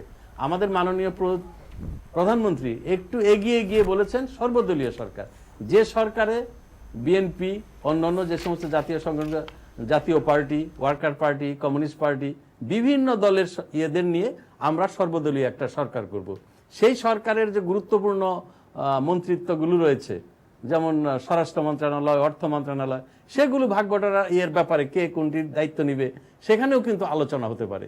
তারপরে নির্বাচন কমিশনটাকে কিভাবে আরো শক্তিশালী করা যায়। আমরা যে বললাম, যখন আমাদের মাননীয় প্রধানমন্ত্রী টেলিফোন করলেন, টেলিফোনে যে দীর্ঘক্ষণ 37 মিনিট উনি ধৈর্য ধরে বিরোধী দলের নেত্রী কথা শুনেছেন, বিরোধী দলের নেত্রী অনেক কটু কথাও বলেছেন, উনি কিন্তু তার জন্য কোনো সময় তার মধ্যে উত্তেজিত হতে দেখি নাই। সেটি কথা ছিল যে আপনি হরতালটা বাতিল করেন। হরতালটা বাতিল না করাতে কি হলো? 20টি জীবন গেল, আমাদের এই দেশের 20টি মানুষের প্রাণ দিতে হলো, এবং কত গাড়ি ঘোড়া ভেঙেছে, কত বাড়িঘরের পরস্পর সামাজিক কত সংঘর্ষ হয়ে শত্রুতার সৃষ্টি হয়েছে। এই যে পরিবেশকে আমরা আরো তিক্ত করলাম। উনি বলছেন যে আমি অলরেডি, এত দেরিতে কেন আপনি আমাকে কল করলেন? উনি 2 দিনের সময় দিয়েছিলেন, 2 দিনের মধ্যেই ওনাকে টেলিফোন করা হয়েছিল, এবং 6টার সময় কথা বলেছে, 7টার আগেই ওনাদের কথা শেষ হয়েছে। 7টার মধ্যে যদি কথা শেষ হয়, এই টেলিফোনের যুগে জাতীয় নেতাদের ডেকে 9টার মধ্যেই তো, কিংবা 8টার মধ্যেই তো ওনারা বসতে পারতেন। কিন্তু রাজ্জাক ভাই, উনি বলেছিলেন কিন্তু 9টার পরে ওনার অফিসে ফোন করার জন্য। তত্ত্বাবধায়ক সরকার যদি মেনে নেন রাজ্জাক ভাই, তাহলে আমি বিএনপির পক্ষ থেকে বলা হয়েছিল রাত্রে 9টার পর উনি যখন অফিসে থাকবেন তখন কথা বলবেন, যে তখন তার দলের নেতারা থাকবেন। আচ্ছা, এই ব্যাপারটাতে আমি একটু 20 দিন তো ওনারা আরো 20, এই 3 দিন তো এই কয়টা মানুষ আরো বেঁচে থাকতে পারতো। 3 দিন পিছিয়ে দিলে কি জগৎ অশুদ্ধ হয়ে যেত? এই ব্যাপারটাতে কিন্তু মাননীয় বিরোধী দলের নেত্রী সেই সময় বলেছেন যে আপনি বলছেন যে আমি যোগাযোগ করব, তাদেরকে ডাকবো, তারা তো পুলিশের তাড়া খেয়ে সব বাড়ি ছাড়া, এবং তাদেরকে আমি এখন পাবো কোথায়? এই কথাটা কিন্তু মিথ্যা নয়। যেখানে হাজার হাজার লোককে জেলের মধ্যে রাখা হয়েছে, বিশেষ করে রাজনীতিবিদদের, সেখানে নেতা ফেতাদের চট করে চাইলে পরেই এরকম ডেকে আনা যায়, একটা কথা। দ্বিতীয়ত একটা কথা মাননীয় মন্ত্রী এই একটু আগে বললেন যে এত উত্তেজিত হতে বেগম খালেদা জিয়াকে তিনি দেখেননি। হয়তো কথাটা ঠিক, আমরাও একটু বিস্মিত হয়েছি এবং তারপরে এর উত্তরও পেয়েছি। উত্তেজনা তো সৃষ্টি করেছেন মাননীয় প্রধানমন্ত্রী প্রথম থেকেই। তিনি একেবারে তাকে মিথ্যাবাদী বলে প্রমাণিত করে ছাড়ছেন। না, তবে আবার আমি বলছি উনি যে আমার তবে বাসার টেলিফোন খারাপ, আপনাকে আপনি ফিরোজ আপনি যদি বারবার বলেন না না টেলিফোন ভালো, আমি আপনাকে একটা কথা বলি, তবে উনি বলেছিলেন যে নীতিগতভাবে মেনে নিলে তাহলে তিনি প্রত্যাহার করবেন, তো সেটার জন্য কিন্তু আলোচনার সেটা কি উনি বেশ তো না ওটা তো না ওটা তো উনি না আমি যতটুকু বুঝতে পেরেছি বলছিলেন যে আপনি এখনই বলেন যে এটা নীতিগত মেনে নেবেন, আমি প্রত্যাহার করব, তাহলে সেটার জন্য সেটা কিন্তু এই কথাটা কিন্তু শেষের দিকে ওই টেলিফোন আলাপের শেষের দিকে আসছে প্রত্যাহারের কথাটা। প্রথমত উনি বলছেন যে এখন আমি থাকতে পারবো না, প্রত্যাহার করতে আলোচনা করতে পারবো না আমার নেতাদের সঙ্গে বা অন্যান্য শরিকদের সঙ্গে, কিন্তু শেষের দিকে গিয়ে বলেছেন যে আমি প্রত্যাহারই না করে নিব, এই মুহূর্তে আমি প্রত্যাহার করে নিব। অনেকে আবার বলছেন যে ওনাদের নেতৃত্বের হাতে যে পরিমাণ ক্ষমতা, তাতে উনি যদি করে পরে শরিকদের জানাতেন তাহলেও বোধহয় শরিকরা মেনে নিত আর কি, এরকম একটা অবস্থা। না এত এইরকম আমি মনে করি এই ধরনের পরিস্থিতিতে যেখানে প্রত্যেকটা কথাবার্তা খুব সাবধানে বলতে হচ্ছে, সেইখানে শরিকদেরকে কোনোভাবেই কোনো রকমভাবে এরকম একটা অনুভূতি দেওয়া যাবে না বা এরকম একটা ধারণা দেওয়া যাবে না যে তারা উপেক্ষিত হচ্ছে কোনোভাবে আর কি। সেই জন্য তুমি ওদের সতর্ক থাকছেন। কিন্তু প্রধানমন্ত্রী যদি বলে দিতেন যে ঠিক আছে আমি মেনে নিলাম নীতিগতভাবে, তাহলে উনি কি টেলিফোনেই কি সেটা উনি কি করতেন আমি তো জানি না। আচ্ছা, কিন্তু আরেকটা কথা, ওই যে বলছেন যে সর্বদলীয় এটাও কিন্তু আমি একটু পরিষ্কার হওয়ার জন্য মাননীয় মন্ত্রীর কাছে, মাননীয় মন্ত্রী জনাব আমরা ওসমান ফারুকের কাছে যে প্রশ্নটা ছিল আমি ওনার কাছে প্রশ্নটা রেখে আমি ছেড়ে দিচ্ছি। উনি যে সর্বদলীয় সরকারের কথা বলছেন, খুব ভালো কথা, মাননীয় প্রধানমন্ত্রীর প্রস্তাব আমরা শুনেছি দেখেছি, সবই ঠিক আছে, কিন্তু জিনিসটা কিন্তু পরিষ্কার হয়নি। ওটা তো একটা ক্যাবিনেট হবে নাকি, তো সেই ক্যাবিনেটের প্রধান কে থাকবে, প্রধানমন্ত্রী কে থাকবে না, এটার কারণ এটাতে আমার সেই বাল্যকালের কথা মনে পড়ে গেল যে খেলা আমরা খেলতাম যখন আর কি, তখন একজন রেফারি বাইরে থেকে আসতো, একটা যে কোনো এই ভাই তুই তো খেলছিস না, তুই তুই রেফারিগিরি কর। অনেক সময় দেখা যেত কেউ আসতেছে না বা এরকম কেউ নাই, তখন আমাদের মধ্যে থেকে খেলোয়াড়দের মধ্যে থেকে একজনের কাছে বাঁশি দিয়ে দেওয়া হতো আর সেই ইচ্ছা মতো বাঁশি বাজাইতো। তো এখন তো ব্যাপারটা এরকম হয়ে যাচ্ছে, মাননীয় প্রধানমন্ত্রী যদি থেকেই যান সেই সময় বাঁশি হাতে নিয়ে, তাহলে সেটা যে কতটুকু নিরপেক্ষভাবে বাজানো হবে সেটা। জি, ডক্টর ওসমান ফারুক, আপনার কাছে প্রশ্ন ছিল আমাদের তরুণ ভোটারদের যে কিভাবে সংবিধানের আওতায় সংকটের সমাধান করা যায়, সেই ব্যাপারে আপনাদের উদ্যোগ। আমি শুরুতেই বলেছি যে বর্তমান সংকট সৃষ্টি হয়েছে একটি অবিবেচনা প্রসূত সংশোধনীর মাধ্যমে। নির্দলীয় সরকার আর সর্বদলীয় সরকারে অনেক ফারাক রয়েছে। আমরা নির্দলীয় সরকার চেয়েছি যে যুক্তিতে 1994-95 নির্দলীয় তত্ত্বাবধায়ক সরকারের যুক্তি ছিল, আজকেও রাজনৈতিক চর্চার ক্ষেত্রে সেই যুক্তিটি ধরে। কাজে সেই হিসাবে এখানে যদি সমঝোতা না হয় যে সরকার একটি নিরপেক্ষ সরকারের ব্যাপারে আলোচনা করতে রাজি আছে এবং এটি করতে হলে সংবিধানে কি ধরনের পরিবর্তন প্রয়োজন সেটি যদি নীতিগতভাবে স্বীকার না করে, তাহলে যত সংলাপই আলাপই হোক, ওই মান্নান ভূঁইয়া এবং আব্দুল জলিল সাহেবের সংলাপের মতো সেটি অর্থবিহীন হবে। কাজেই এই বিষয়টা আগে সমাধান হওয়ার প্রয়োজন রয়েছে। আসাদুল্লাহ সাহেব গণভোটের কথা বলেছেন। আমি বলতে চাই যে এই সংবিধানে গণভোটের বিধান, যেটি প্রত্যেকটি রাষ্ট্রের মানুষের একটি মৌলিক নাগরিক অধিকার, সেই বিধানটি পর্যন্ত কেটে দেওয়া হয়েছে। গণভোটের কোনো বিধান নেই এখানে, এবং আরও 50-51টি আর্টিকেল রয়েছে যেগুলোকে পরিবর্তন করা যাবে না। এখন সংবিধান মানুষের জন্য না মানুষ সংবিধানের জন্য, আমি সেই প্রশ্নটি করব। আজকে বাকশাল যে সময় করা হয় তখন 4 মিনিটের মাঝে সংশোধনী হয়ে গেছিল, এবং এবারও 75 সংশোধনী হলো সমস্ত আপত্তি, সমস্ত ন্যায়সঙ্গত যে সমস্ত সাজেশন ছিল সেগুলোর বিরুদ্ধে। কাজে সংশোধন করাটা এমন একটা কি মহা কঠিন কাজ হয়ে গেল যে সেটি করা যাবে না। আর সংবিধানের দোহাই কথায় কথায় দেওয়া হচ্ছে, সংবিধান কোথায় মানা হচ্ছে? আজকে ডান্ডা বেড়ি দিয়ে যে সময় রাজনৈতিক নেতাকে নেওয়া হয়, সংবিধানে কি সেটা লেখা আছে যে রাজনৈতিক নেতৃবৃন্দকে ডান্ডা বেড়ি দিয়ে নেওয়া যাবে? সংবিধানে কি লেখা রয়েছে 167 ধারাতে বলা আছে রিমান্ড কেমন ভাবে নিতে হয়, সেটি কি মানা হয়? কাজে সংবিধানের দোহাই কোথায় কোথায় দেওয়া হয়। সবচেয়ে সর্বশেষ সংবিধানে যে মানুষের গোপনীয়তার কথা বলা আছে সেটি কি সরকার রক্ষা করেছে? এই যে কথোপকথনের টেপ সমস্ত পাবলিক করে দিয়েছে, যে তথ্য প্রযুক্তি সংক্রান্ত যে আইন হয়েছে সেটি কি তারা মেনেছে? কেন তথ্যমন্ত্রী নিজে বলেছেন যে এটি প্রকাশ করা ডক্টর ওসমান হবে। ফারুক, জি। কাজেই সংবিধান কোনো জায়গায় মানা হচ্ছে না, জি। মৌলিক অধিকার কোনো জায়গায় মানা হচ্ছে না, শুধু নির্দলীয় তত্ত্বাবধায়ক সরকারের কথা এলেই তখন সংবিধানের জি, এগুলো তো ধন্যবাদ শুধু- আপনাকে, ধন্যবাদ ডক্টর ওসমান ফারুক। জি স্যার, আপনার কাছে যেটি যে না, মানে সম্ভব, এখনো এখন আমরা সম্ভব। যেটি মানে ক্লোজ একটা অবস্থার মধ্যে চলে এসছে, সময় হাতে নেই সবাই বলছেন, এবং অনেক বিশিষ্ট জনরা এবং সংবিধান বিশেষজ্ঞরা, আইনজ্ঞরাও বলছেন যে অ্যাটলিস্ট সংবিধানের আওতায় কোনো সুযোগ আছে কিনা একটু শর্টকাট করে, যে সংবিধান সংশোধনের মতন বড় ব্যাপক ব্যাপ্তিতে না গিয়ে তার আওতায় কোনো সমাধানের দিকে এগোনো যায় কিনা। আবার জনাব নজমুলুদের মতো ফর্মুলা বোধহয় না, দুটো দেবেন জিনিস না, এখানে বড় হলো কঠিন। যে পার্লামেন্ট তো এখনো আছে, মানে এখনো তারা বসে, যদি তারা পরিবর্তন করতে চায় তাহলে তো 5 মিনিটের ব্যাপার, 5 মিনিটের ব্যাপারে সমাধান যদি আসলেই করতে চায়, সংশোধন এই যে সংশোধন, হ্যাঁ, মানে এটা তো খুব একটা থাকলে টু-থার্ড থাকলে তো কোনো সমস্যা, এটা একটা ব্যাপার। আর যদি না বলতেই হয়, যে জিনিসটা হলো কি, এক পক্ষ বলছে যে আমাকে নির্দলীয় হতে হবে, অন্য পক্ষ বলছে নির্বাচিত হবে। এখন এই দুটোকে এক করলেই হয়, নির্দলীয় নির্বাচিত করলেই হয়। অন্য কথায় এমন একজন ব্যক্তিকে নিয়ে আসা, যেই ব্যক্তি নির্দলীয়, তাকে নির্বাচনের মাধ্যমে আনলেই হয়। তো জিনিসটা হলো যে এই জিনিসটা করার জন্য যদি ছোটোখাটো কিছু পরিবর্তন করতে হয়, সেটা 5 মিনিটের ব্যাপার। তো সেই এমন একাধিক ব্যক্তি আছে যারা নির্দলীয়, যারা সহজে নির্বাচন করে নিয়ে আসতে পারে, কোনো বাই ইলেকশনের মাধ্যমে আনতে পারে বিভিন্নভাবে, এবং নির্বাচনের কি বলা হয়, মানে নির্বাচনের অর্থটাও তো আবার অনেক ধরনের আছে, যে নারী যারা নির্বাচিত হন, সেটাও তো এক ধরনের নির্বাচন হচ্ছে। তো পার্লামেন্ট মিলে যদি নির্বাচন করেন, সেটাও নির্বাচিত হতে পারে, আবার বাই ইলেকশনের মাধ্যমে হতে পারে।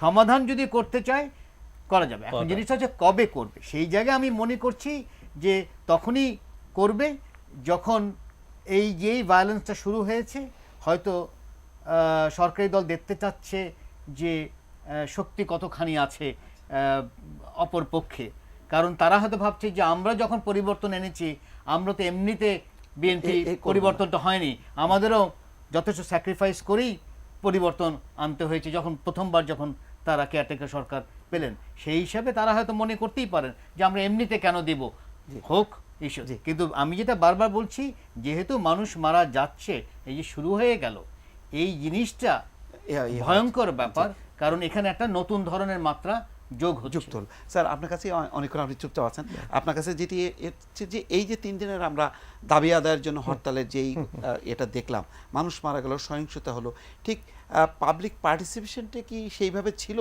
যেটি দাবি আদায়ের জন্য যথেষ্ট? আপনি যদি একটু মূল্যায়ন করেন। একটা ব্যাপার হলো যে আওয়ামী লীগ এবং বিএনপি দুই পক্ষ থেকেই কোনো জাতি গঠনের, সমাজ গঠনের, রাষ্ট্র গঠনের এবং জনজীবনকে উন্নত করার প্রোগ্রাম সামনে আনা হয়নি। সাধারণত রাজনৈতিক দলগুলো গণতান্ত্রিক রাষ্ট্রে যে কাজটা করেন, এর মধ্যে দুই পক্ষই শক্তি সমাবেশের প্রক্রিয়ায় চলে গেছে। আগে বিরোধী দল আন্দোলন করার জন্য জনসভা, হরতাল, মিছিল এগুলোর মাধ্যমে শক্তি সমাবেশ করত, কিন্তু এইবার যে ব্যাপারটা নতুন দেখা যাচ্ছে সেটা হলো সরকারি দলও মাঠে ময়দানে থাকছে, জি, এবং দুই পক্ষই কিছু অস্ত্রেরও ব্যবহার করছে। জি, এবং বাড়িতে বাড়িতে ককটেল মারা, বোমা হ্যাঁ, মারা, বাড়িতে এই ঘটনাগুলো কয়েকজন মন্ত্রী এবং সরকারি দলের গুরুত্বপূর্ণ ব্যক্তির বাড়িতে ককটেল নিক্ষেপ হয়েছে। গণমাধ্যমে একদিন দুই দিন যেতে, গণমাধ্যমেও হয়েছে, একদিন দুই দিন যেতে না যেতেই দেখা গেল যে বিএনপি দলেরও নেতৃস্থানীয় কিছু ব্যক্তির বাড়িতে ককটেল নিক্ষেপ হয়েছে, একটা পাল্টাপাল্টি চলছে। এগুলো দেখে খুব স্পষ্টভাবেই বোঝা যায় যে শক্তি সমাবেশ, শক্তি প্রদর্শন, মানে দুই পক্ষের শক্তি, দুই পক্ষেরই শক্তি প্রদর্শন, কাদের শক্তি বেশি আছে আমরা দেখিয়ে দেব, আমরা ওদেরকে পরাজিত করব, এরকম একটা বাস্তবতায় চলে গেছে। ওই যে কথাটা বলা হয় যে রাজায় রাজায় যুদ্ধ করে উলু খাগড়ার প্রাণ যায়, সেটাই ঘটছে। জনসাধারণের সম্পত্তি নষ্ট হচ্ছে, জীবন তো যাচ্ছেই, যে কথাটা সবাই বারবার বলছেন, এবং এইগুলোর প্রতি যথেষ্ট সহানুভূতি, তো আন্তরিক সহানুভূতি আছে, এটা কি বলা যায়? প্রধানমন্ত্রী যে ভাষায় কথা বলেন, এটা সম্পূর্ণ বিরোধী দলকে অভিযুক্ত করার জন্য বলেন। বিরোধী দলের প্রতি তার মনে যে বিদ্বেষ আছে, সেই বিদ্বেষটা প্রকাশ করার জন্য বলেন। প্রকৃতপক্ষে জনসাধারণের প্রতি ভালোবাসা থাকলে, মঙ্গল কামনা থাকলে ভাষা তো এরকম হতে পারে না। জি, ভাষাটা অনেক বেশি। 21টা মৃত্যু হলে অন্য দেশে ফ্ল্যাগ হাফ মাস্টে থাকে, হাফ মাস্ট থাকে। তো এরকম ঘটনা ঘটে যাচ্ছে। এখানে একটা কথা পুলিশ হলো যে, দুজন মরলে হয়তো হাফ মাস্টে থাকে। আমরা যেসব কথা টিভি চ্যানেল থেকে বলি সেগুলোর একটা বড় উদ্দেশ্য যে আমরা আমাদের জনসাধারণের ভেতর থেকে সাধারণ নাগরিক হিসেবে আমাদের কিছু মত, কিছু পরামর্শ সরকারি দল, বিরোধী দল সকলের প্রতি আমরা দিতে চাই, এবং আমরা আশা করতে চাই যে রাজনীতিবিদেরা কাণ্ডজ্ঞানের পরিচয় দিবেন। কাণ্ডজ্ঞানহীন কার্যকলাপই দেখছি, সেই জন্য সকল জ্ঞানের চেয়ে বড় জ্ঞান কাণ্ডজ্ঞান, সেটারই অভাব ঘটে গেছে। একটা কথা যেটা বহু চ্যানেল থেকে আমিও বলেছি, আরো বহুজন বলছেন, যে বাংলাদেশের রাজনৈতিক গতি প্রকৃতি নির্ধারণ তো বিদেশিদের হাতে চলে গেছে। আজকে আমেরিকান অ্যাম্বাসেডর দিল্লিতে যাচ্ছে, এই বিষয়টি নিয়ে একটু এই বিষয়টি নিয়ে একটু আলোচনা করবো। আমরা একটু বিরতিতে যেতে হবে। দর্শক, আপনারা দেখছেন Starline road map 10th parliament. আমরা একটা ছোট্ট বিরতি যাচ্ছি, এবং বিরতির আগে যে প্রশ্নটি এসছে যে আমাদের এই সংকট সমাধানে আসলে আর কি কি উদ্যোগ হতে পারে, বিদেশিদের যে ব্যাপক উদ্যোগ আমরা দেখছি, সেই উদ্যোগের আসলে পরিণতি কি হবে, ফলাফল বয়ে আনবে কিনা, এইসব নানান প্রশ্ন আমরা নিয়ে আসব বিরতির পর। সঙ্গেই থাকুন। সুপ্রিয় দর্শক, আবারও স্বাগত Starline road map 10th parliament অনুষ্ঠানে। সঙ্গে থাকার জন্য ধন্যবাদ জানাচ্ছি। আমরা বিরতির আগে বেশ কিছু আমরা প্রশ্ন পেয়েছিলাম তরুণ ভোটারদের কাছে, তাদের কাছে আবার যাচ্ছি আমরা বিরতির পরপরই। তবে তার আগে আপনারা জানেন যে আমরা এই অনুষ্ঠানে আমরা যেটি বলেছি যে জাতীয় সংসদ বা জাতীয় নির্বাচন যেটি আগামীতে হতে যাচ্ছে, তাকে ঘিরে কিন্তু বিভিন্ন পেশার মানুষের একটা প্রত্যাশা আছে। যারা রাজনীতি নিয়ে কথা বলেন না, যারা বিভিন্ন পেশায় আছে, অভিনয় শিল্পে বা বিভিন্ন রকম, তারাও কিন্তু একটা মানে আশা নিয়ে বসে আছেন যে একটা সুন্দর উৎসবমুখর নির্বাচন হবে, সংকটের সমাধান হবে। আমরা সেই প্রত্যাশার কথা জানবো। যারা রাজনীতি নিয়ে কথা বলেন না, সেসব মানুষের কিছু বক্তব্য দেখব।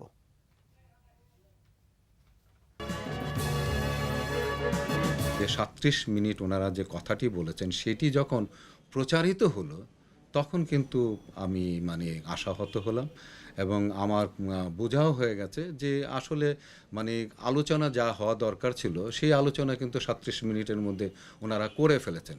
এবং সেই করে ফেলা আলোচনার মধ্যে কিন্তু দুইজনের কাউকেই কিন্তু সমঝোতার মধ্যে কিন্তু আমি দেখিনি, এবং সেখানে বিভিন্ন ইস্যু টেনে আনা হয়েছে। এত ইস্যু নিয়েও কিন্তু ফোনের মধ্যে আমার মনে হয় যে কথা বলাটা কিন্তু আমার মনে হয় যে এটা ঠিক হয়নি। এবং যদি এই এত মানে 18 দল ওরা, আর এরাও মানে একটা জোট, সেই জোটের দুইটি দল যদি মানে অংশগ্রহণ না করে, তাহলে স্বাভাবিকভাবেই আমাদের আমরা যারা সাধারণ মানুষ যারা আছি, তাদের যে কত রকমের দুর্ভোগ আমাদের পোহাতে হবে সেইটি মানে আমরা কল্পনাও করতে পারছি না। আমি হতাশাবাদী নই, আমি সবসময় আশাবাদী। আর দুই নেত্রীর যে সংলাপ নিয়ে কথা হচ্ছে, আমরা যেহেতু রাজনীতির বাইরে, আমরা রাজনৈতিক কোনো আলোচনা আমরা করতে চাই না, তবে একটা জিনিস চাই, দুই নেত্রী, একজনকে বলা হয় জননেত্রী, আর একজনকে বলা হয় দেশনেত্রী। তার মানে একজনের আগে আছে জনগণ, আর একজনের আগে আছে দেশ। দুজন মিলেই কিন্তু পুরো বাংলাদেশ, এবং তারা দুজনই মা। মধ্যযুগের একজন বিখ্যাত কবি মুকুন্দ রাম চক্রবর্তী, উনি বলেছিলেন একটি বিখ্যাত কথা, আমার সন্তান যেন থাকে দুধে ভাতে। দুই মায়ের কাছে আমাদের প্রত্যাশা, আমরা দেশের প্রতিটি মানুষ সন্তান, আমরা যেন দুধে ভাতে শান্তিতে থাকতে পারি। আজকে অবশ্য যারা মূল আলোচক আপনার প্যানেলে আছেন যারা, এটা তাদের সামনে বলতে আমার খুব সংকোচ মনে হচ্ছে যে ভোটাভুটি শব্দটার অর্থ জানছিলেন না বাংলা বিশেষজ্ঞ রাশিয়ার এক পণ্ডিত। পরে মনোজ বসুকে অথবা খগেন্দ্রনাথ মিত্রকে জিজ্ঞেস করেছিলেন ভোটাভুটি শব্দের অর্থ কী। আজকে যারা উইলিয়াম রাদিচেরি, ফাদার দোতিয়ান, তারাও ডিকশনারি খুঁজে পাবেন না ফোন আলাপ, কিন্তু ফোনের সঙ্গে আলাপ এরকম সন্ধি খুব কম হয়। কাজে ডিকশনারিতে নতুন শব্দ এলো। এটা খুব দুর্ভাগ্যজনক। গণতন্ত্রের চর্চাটা কোনো রাজনৈতিক দল যে ঠিক মতো করে আমার সন্দেহ আছে, নিজেদের বলয়ের মধ্যে। সংশয় তো আছেই, কিন্তু তারপরও বাংলাদেশ এর চাইতে কম বিপদ এড়িয়ে যায়নি, অনেক কিছু মোকাবেলা করেছে। কেউ আমরা বলছি যে সংলাপে যাব না, কেউ বলছে যে সংলাপে যাব। কিন্তু এই যে দুইটা মত পোষণ করে কি দাঁড়াচ্ছে যেটা, যে আমরা যারা সাধারণ মানুষ আছি তারাই কিন্তু সাফার করছি প্রতিনিয়ত। আমরা ব্যক্তিগতভাবে মনে করি যে আজকে দেশের যেই অবস্থান সেখানে কিন্তু আমরা নিরাপদ না। আমাদের দেশের মানুষগুলো আসলে অনেক সহজ সরল। আমার তাদের প্রতি অনুরোধ যে এই মানুষগুলোর মুখের দিকে তাকিয়ে, এই দেশটার মুখের দিকে তাকিয়ে একবার যদি আপনারা আপনাদের ব্যক্তিগত ক্ষোভ এগুলো সব ভুলে একটু এগিয়ে আসেন, আমার বিশ্বাস যে এই দেশের মানুষকে যদি এতটুকু ভালোবাসা আপনারা দেখান, তাহলে বিনিময়ে এত ভালোবাসা আপনারা ফেরত পাবেন। দর্শক দেখলে নিশ্চয়ই অসাধারণ, আসলে অভিভূত হওয়ার মতন কিছু মতামত।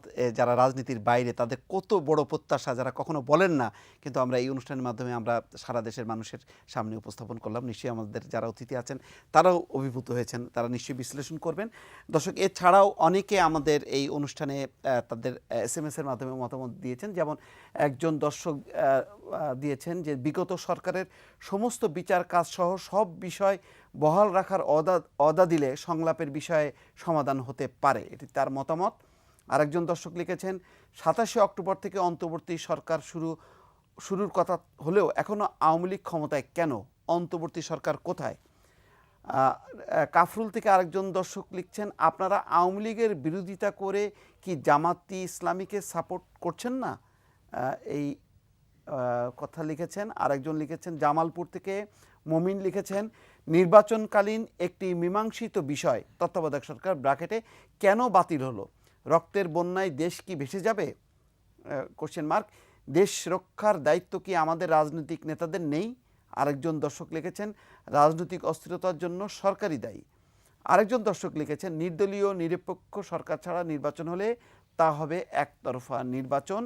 এই ধরনের আরও আমরা পেয়েছি। যেমন আরেকজন লিখেছেন যে দুই নেত্রীর টেলিফোন আলাপ ফাঁসের জন্য তথ্যমন্ত্রীর কি পদত্যাগ করা উচিত নয়? এই সব মতামত আমরা পাচ্ছি। দর্শক, প্রচুর মতামত, আমরা সবগুলো এখানে পড়া সম্ভব হচ্ছে না। আমরা মোটামুটি কয়েকটি SMS-এর আমরা যেটি মতামত এসছে, দুটো মতামতের প্রতি দিকে আপনাদের দৃষ্টি আকর্ষণ করতে চাই। সব শেষে যে মত প্রকাশ করেছিলেন, নামটি বোধহয় স্বর্ণা, অভিনেত্রী এবং মডেল, হ্যাঁ, তিনি কবিও নন, তিনি অভিনেতাও নন, কিছু নয়, কিন্তু এত বিনীতভাবে এবং এত সুন্দরভাবে আমার মনে হয় সমস্ত দেশের মানুষের মনের কথাটা বলেছে।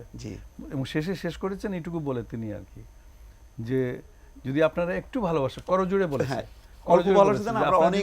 একটু ভালোবাসা দেন, তাহলে হায় রে হায়, এত ভালোবাসার কাঙ্গাল এই দেশের মানুষ, আর আপনারা সাড়া দিবেন না?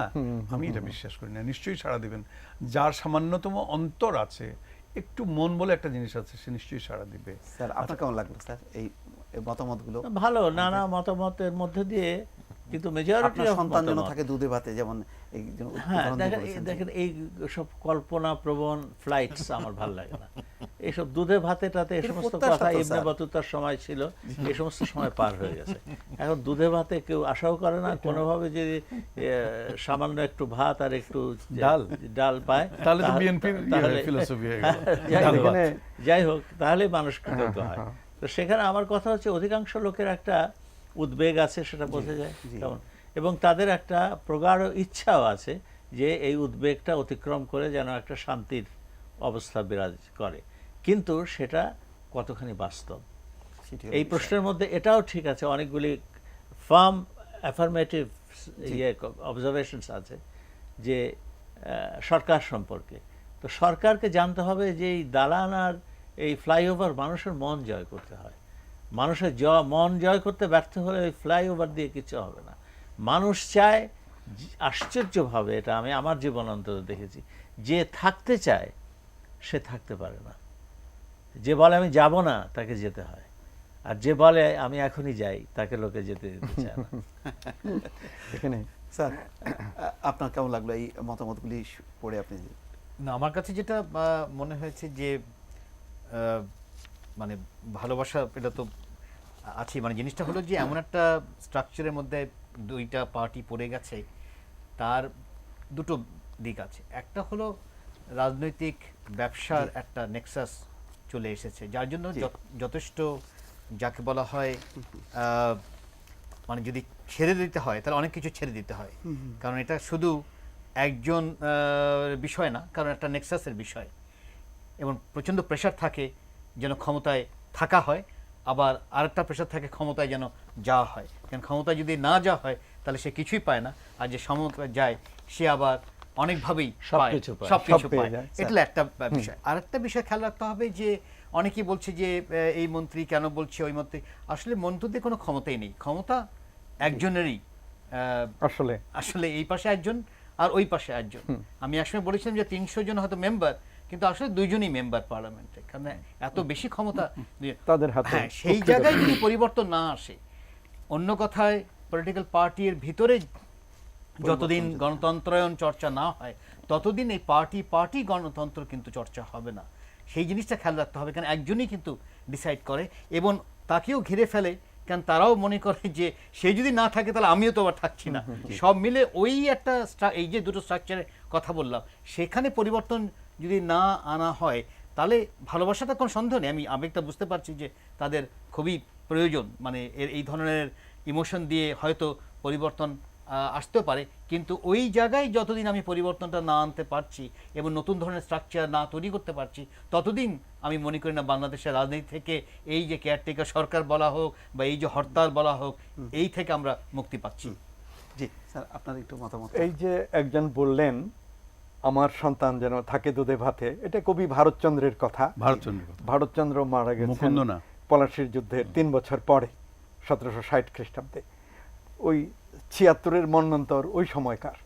ওই সময়ে একজন বাংলারই মানুষ দেবতার কাছে বর চেয়েছে যে আমার সন্তান যেন দুধে ভাতে থাকে, দুধ বাচ্চাই তখন সবচেয়ে বড়।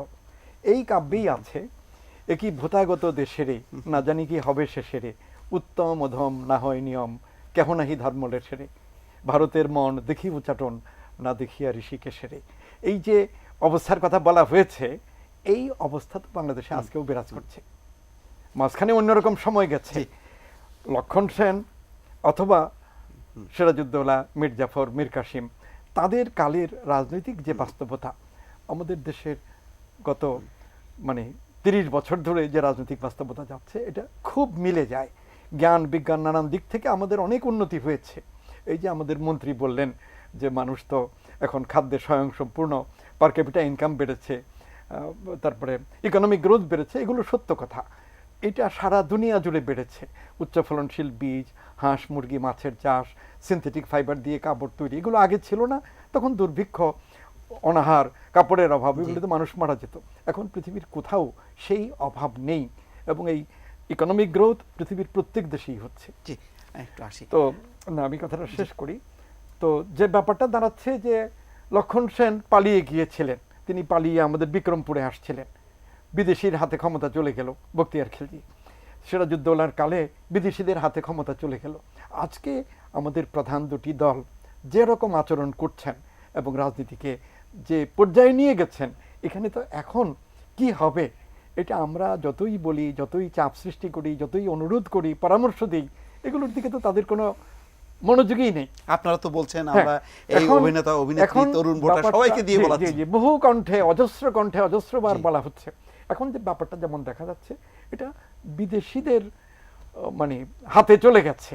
মার্কিন যুক্তরাষ্ট্রের অ্যাম্বাসেডর দিল্লিতে গেছেন, বাংলাদেশের নির্বাচন কিভাবে হবে, কারা ক্ষমতায় আসবে, কারা না আসবে, এগুলোই তো পরামর্শ করছেন, আমাদের দৈনিক কাগজেও চলে আসছে।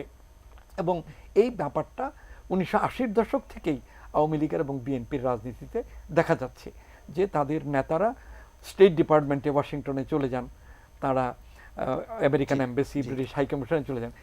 এখনও সেই বাস্তবতা বিরাজ করছে, দৃশ্যমান। কতগুলো বিষয় নিয়ে আমরা আলোচনা করছি, সরকারের বিরোধী দলের দৃষ্টি আকর্ষণ করতে চেষ্টা করছি, কিন্তু বল এখন বিদেশিদের কোর্টে চলে গেছে। এই বিষয়ে আপনার কাছে আসবো। দর্শক, আমরা তার আগে আমরা আমাদের যে বুয়েটের ডিবেটিং ক্লাবের সদস্যরা আছেন, আরও 3টি প্রশ্ন 3 জন আছেন, তাদের কাছ থেকে সেই প্রশ্নগুলি নিয়ে নেব। জি, আপনারা প্রশ্ন করুন। জি, আমি শামীম বুয়েট থেকে। আমার প্রশ্নটি মূলত জি, কার কাছে করতে যাচ্ছেন? আমার প্রশ্নটি মূলত ডক্টর ইমতিয়াজ আহমেদ স্যারের কাছে। জি, আমরা দেখেছি যে গত নির্বাচনে সরকার 2/3 ভোট নিয়ে ক্ষমতা অর্জন করেছে। পরবর্তীতে তারা 2/3 ভোট নিয়ে ক্ষমতায় এসে সংবিধান পরিবর্তন করেছে তাদের সুবিধা মতো। এখন এই সংকট মুহূর্তে এসে তারা এই সংবিধানের দোহাই দিয়েই বলছে যে তত্ত্বাবধায়ক সরকার হচ্ছে অবৈধ। ডক্টর ইমতিয়াজ আহমেদ স্যারের কাছে আমার প্রশ্ন, তাদের এই দাবিটি বা তারা যে বলছে যে এই সংবিধানের দোহাই দিয়েই, এটা কতটুকু যৌক্তিক বা জাস্টিফাইড? ধন্যবাদ। নেক্সট প্রশ্ন।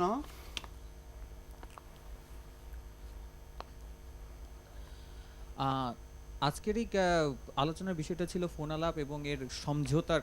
আমার প্রশ্নটা হচ্ছে যে আমরা পুরনো ঘটনা ইনায়াত করে আমরা সমঝোতার জন্য আসলে আমরা কি করতেছি? কারণ গত নির্বাচনে আমরা দেখছি যে দুইটি প্রধান দলের মধ্যে মতানৈক্যের কারণে যে একটি সহিংস অবস্থার সূচনা হয়েছিল। তো আজকেও আমরা কয়েকদিন আগেও দেখলাম যে হরতালের কারণে বৃষ্টিপ্রাণ নিহত হলো।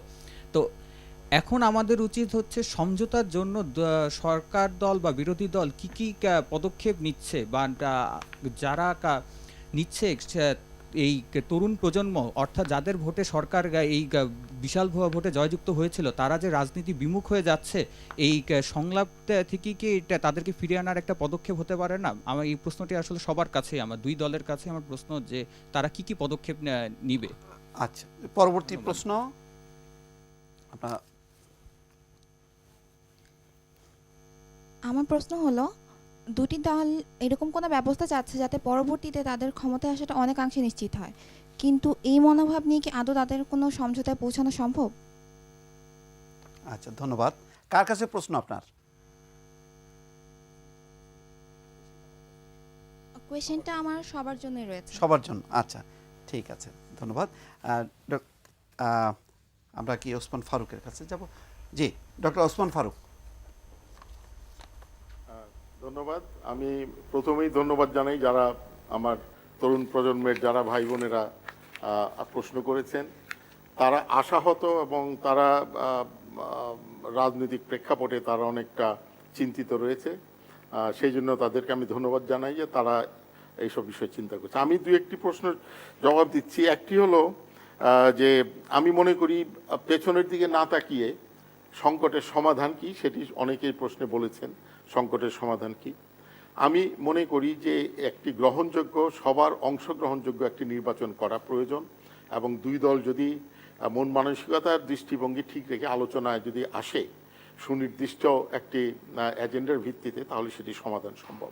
এই প্রসঙ্গে আমি বলতে চাই 1991 সনে 3 জোট যখন এরশাদ সরকারের পরে নতুন বহুদলীয় গণতন্ত্রের সরকার প্রতিষ্ঠিত হচ্ছিল, তখন কিন্তু তারা একটি রূপরেখা তৈরি করেছিল এবং সেই রূপরেখা অনুযায়ী নির্বাচন হয়েছিল এবং পরবর্তীতে এটিকে সংসদে ভূতাপেক্ষ অনুমোদন দেওয়া হয়েছিল। এই নজিরও আমাদের এখানে রয়েছে। দ্বিতীয়ত, তখন জাস্টিস শাহাবুদ্দিনকে যখন উপরাষ্ট্রপতি করা হয়েছিল এবং তাতে একটি তত্ত্বাবধায়ক সরকারের প্রধান করা হয়েছিল, সেটি কিন্তু সংবিধানে ছিল না, কিন্তু আমরা সমাধান করেছিলাম, সেই দৃষ্টিভঙ্গি নিয়ে করেছিলাম বলে সম্ভব হয়েছিল। এবং আজকেও আমাদেরকে তেমনিভাবে নির্মোহভাবে আমাদের একত্র হতে হবে। আমরা চাই একটি গ্রহণযোগ্য নির্বাচনকালীন সরকার ব্যবস্থা এবং জনগণের মতের প্রতিফলন। আজকের এই আলাপেও বোঝা গেছে যে জনগণও কিন্তু সে ধরনের একটি নির্দলীয় নিরপেক্ষ সরকারের অধীনে একটি গ্রহণযোগ্য নির্বাচন চায়। সেই পথে আমাদের এগুলো প্রয়োজন বলে আমি মনে করি। আমি শেষ একটি কথা বলবো, আবারও কিন্তু কথা এসেছে যে গণতন্ত্রের চর্চা রাজনৈতিক দলগুলোর মধ্যে নেই। আমরা কেন যেন একটা রাজনীতিবিদ এবং রাজনৈতিক দল কিছু হলেই সব কিছুর দোষ তাদের উপর পড়ে যায়। আজকে আমি আগেও বলেছি যে আমরা একটি বৃহত্তর সমাজের অংশ এবং আমাদের মাঝে সামাজিক যে সমস্ত ত্রুটি বিচ্যুতি সেগুলোর প্রতিফলন থাকতে পারে। আজকে যদি বিশ্ববিদ্যালয় উপাচার্য নির্বাচনের বিষয়টা দেখি, সেখানে কতটুকু গণতন্ত্র চর্চা হচ্ছে সেটি প্রশ্নবিদ্ধ হতে পারে। সিনেট নির্বাচনে বিগত দিনে যা হয়েছে সেটিও প্রশ্নবিদ্ধ হয়েছে। কাজেই শুধু রাজনীতি দলকে বলবো যে তারা গণতন্ত্র চর্চা করে না, সেটি বোধ করি ঠিক না। আজকে শেষ কথা হলো আমার এই যে আমরা সবাই জনসাধারণ, রাজনৈতিক দলের নেতৃবৃন্দ নির্মোহভাবে যাতে একটি সুন্দরভাবে গ্রহণযোগ্যভাবে সবার অংশগ্রহণে একটি নির্বাচন হতে পারে এবং শান্তিপূর্ণভাবে ক্ষমতা হস্তান্তর হয়। এবং এই কারণে সংবিধানে যে ধরনের পরিবর্তন করা প্রয়োজন রয়েছে সেগুলো করা যেতে পারে। আমি 1991 সনের আমি নজির দিলাম, এটি তখন যদি সম্ভব হয়ে থাকে এখনও সেটি সম্ভব হতে পারে বলে আমি মনে করি। সবচেয়ে বেশি দায়িত্ব সরকারের উপর, কেননা সরকারই সংকট সৃষ্টি করেছে। এবং আমি তাদেরকে বলবো, জনগণের মনে কি চায় সেটি তাদেরকে জনগণের চোখের ভাষা বুঝতে হবে। যারা জনগণের চোখের ভাষা বুঝতে পারে না তারা কিন্তু এই দেশের রাষ্ট্র ব্যবস্থাতেই প্রমাণ রয়েছে তাদের কিন্তু অত্যন্ত করুণ পরিণতি হয়েছে সরকার পতনের মধ্য দিয়ে। আমি এখনও আশাবাদী যে আলোচনা আবার করা যাবে সুনির্দিষ্ট একটা উদ্দেশ্য সাথে নিয়ে, এবং তার মাঝখান দিয়ে আমরা এই সাংবিধানিক সংকট, রাজনৈতিক সংকট থেকে আমরা উত্তরণ করতে পারবো। দোষারোপের রাজনীতি বন্ধ করতে হবে। একটু আগে দেখলাম মাননীয় প্রধানমন্ত্রী গাজীপুরে বলেছেন যে কারচুপি করার জন্যই তত্ত্বাবধায়ক সরকার চাইছে বর্তমান সরকার। তাহলে 1994 সনে আওয়ামী লীগ এবং বর্তমান প্রধানমন্ত্রী যে তত্ত্বাবধায়ক সরকার চেয়েছিলেন সেটি কি তিনিও কারচুপি করার জন্যই চেয়েছিলেন? সেই প্রশ্নটি আমি তার কাছে রাখছি। ডক্টর ওসমান ফারুক, আপনাকে অনেক ধন্যবাদ। আপনি দীর্ঘ সময় আমাদের এই অনুষ্ঠানে অংশ নিয়েছেন, আপনার কাছ থেকে আমরা বিদায় নিচ্ছি। এখন আসছি ডক্টর আব্দুর রাজ্জাক। জি, আপনার কাছে আমাদের তরুণ ভোটারদের কিছু প্রশ্ন ছিল, যে আপনি নিশ্চয়ই শুনেছেন, আপনি তার ভিত্তিতে একটু যদি উত্তরগুলি দেন। আপনার চারজন এই প্যানেলিস্ট এবং এই আমাদের তরুণ ছাত্র, মেধাবী ছাত্র বন্ধুরা অনেকগুলো প্রশ্ন করেছেন, অনেক বিষয় তুলে এনেছেন। অভিনেতারা, পেশাজীবীরাও, তারাও তাদের অনুভূতি, তাদের চিন্তা চেতনা তুলে ধরার জন্য কাব্য, মহাকাব্য থেকে কবিতা আবৃত্তি করেছেন, কাব্য তুলে ধরেছেন। আমি জানি না কোনটার কিভাবে উত্তর দিতে হবে, এতগুলো প্রশ্ন। আপনি ওই যে সমঝোতার জন্য সরকার ও বিরোধী দল আমার কি কি মনে হয় পদক্ষেপ উত্তর নিতে দেওয়া পারে? উচিত। তার আগে আমি একটি বলতে চাই, এই যে পঞ্চদশ সংশোধনী, এটি কিন্তু এককভাবে একটি দল করে নাই। বর্তমান সরকার 14 দলীয় জোট, মহাজোট। এই মহাজোটে রাশেদ খান মেনন কোনোদিন, উনি একজন জাতীয় নেতা, কোনোদিন উনি আওয়ামী লীগ করেন নাই। হাসানুল হক ইনু, উনি কিন্তু আওয়ামী লীগ করেন না। এমনই অনেকে, প্রফেসর মুজাফফর আহমদের ন্যাব, সেই দলটিও আমাদের সাথে রয়েছে। কাজেই এই যে পঞ্চদশ সংশোধনী, এটি যখন করা হয়েছে একদিনের নোটিশে করা হয় নাই, এটি প্রায় 1 বছর। অক্টোবরে না একটা বিশেষ কমিটি হয়েছিল এই সংবিধান সংশোধনের জন্য, সেখানে আমরা মূল বিরোধী দল, যদিও তাদের মাত্র 30টি সিট পার্লামেন্টে, তাদেরকে আমরা আহ্বান করেছিলাম। ওনারা তো সেই বিশেষ কমিটিতে আসেনি নাই। আপনারা জানেন যে আমাদের বিরোধী দলের নেত্রী, উনি সাধারণত পার্লামেন্টে আসেন না, ক্ষমতায় থাকলেও আসেন না, বিরোধী দলে থাকলেও উনি আসেন না। উনি যদি ওনাদের প্রতিনিধিদের পাঠাতেন, এই কমিটি থেকে ওয়াক আউট করতেন, এই কমিটির সাথে মত বিনিময় করতেন। ওনারা যে বলছেন যে এটি এককভাবে একটি দল করেছে, তা কোনোদিনই একটি দল এককভাবে করা হয় নাই। চিন্তা ভাবনা করে দীর্ঘ আলাপ আলোচনার মাধ্যমে 31টি মিটিং করেছে তারা। এই 31টি মিটিংয়ের মাধ্যমে তারপরে গিয়ে জুলাইয়ের মাসে, আমার এক্সাক্ট ডেট এই মুহূর্তে মনে নাই, তারা এটাকে চূড়ান্ত করেছে। কাজে এই কথাটি এইভাবে বলা ঠিক না। সংলাপ না হওয়ার জন্য তরুণ ভোটাররা হতাশা প্রকাশ করেছেন, এই বিষয়ে যদি কিছু বলেন। আমি একজন নাগরিক হিসাবেও, একজন রাজনীতিবিদ হিসাবে নয়, আমি ব্যক্তিগতভাবে মনে করি আলাপ আলোচনার মাধ্যমে আমাদের একটা সমাধানে আসা উচিত, এবং আমরা চাই সকল দলের অংশগ্রহণের মাধ্যমে একটি সুষ্ঠু, অবাধ, নিরপেক্ষ নির্বাচন বাংলাদেশে হবে। এখনো আমি একজন আশাবাদী মানুষ। আমি যে মুক্তিযোদ্ধা, অস্ত্র হাতে নিয়ে যুদ্ধ করেছি, আমি কমান্ডার ছিলাম, আমি কোনোদিন নৈরাজ্যে বাস করি না, আমি নৈরাশ্যেও ভুগি না। আমি মনে করি এখনো সময় আছে, আমরা যদি আন্তরিকতা নিয়ে এগিয়ে যাই। আমার দৃঢ় বিশ্বাস, আমাদের মাননীয় প্রধানমন্ত্রী সংবিধানের আলোকে উনি সর্বদলীয় একটি সরকার গঠনের যে প্রস্তাব উনি দিয়েছেন, সেটির মাধ্যমে অবশ্যই এদেশে একটি সুষ্ঠু, সুন্দর নির্বাচন।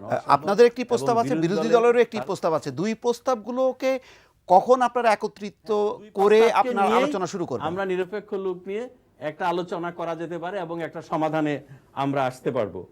আমাদের এই যে পেশাজীবীরা, ওনারা যে প্রশ্নগুলো তুলেছেন, আমার খুব কষ্ট লেগেছে।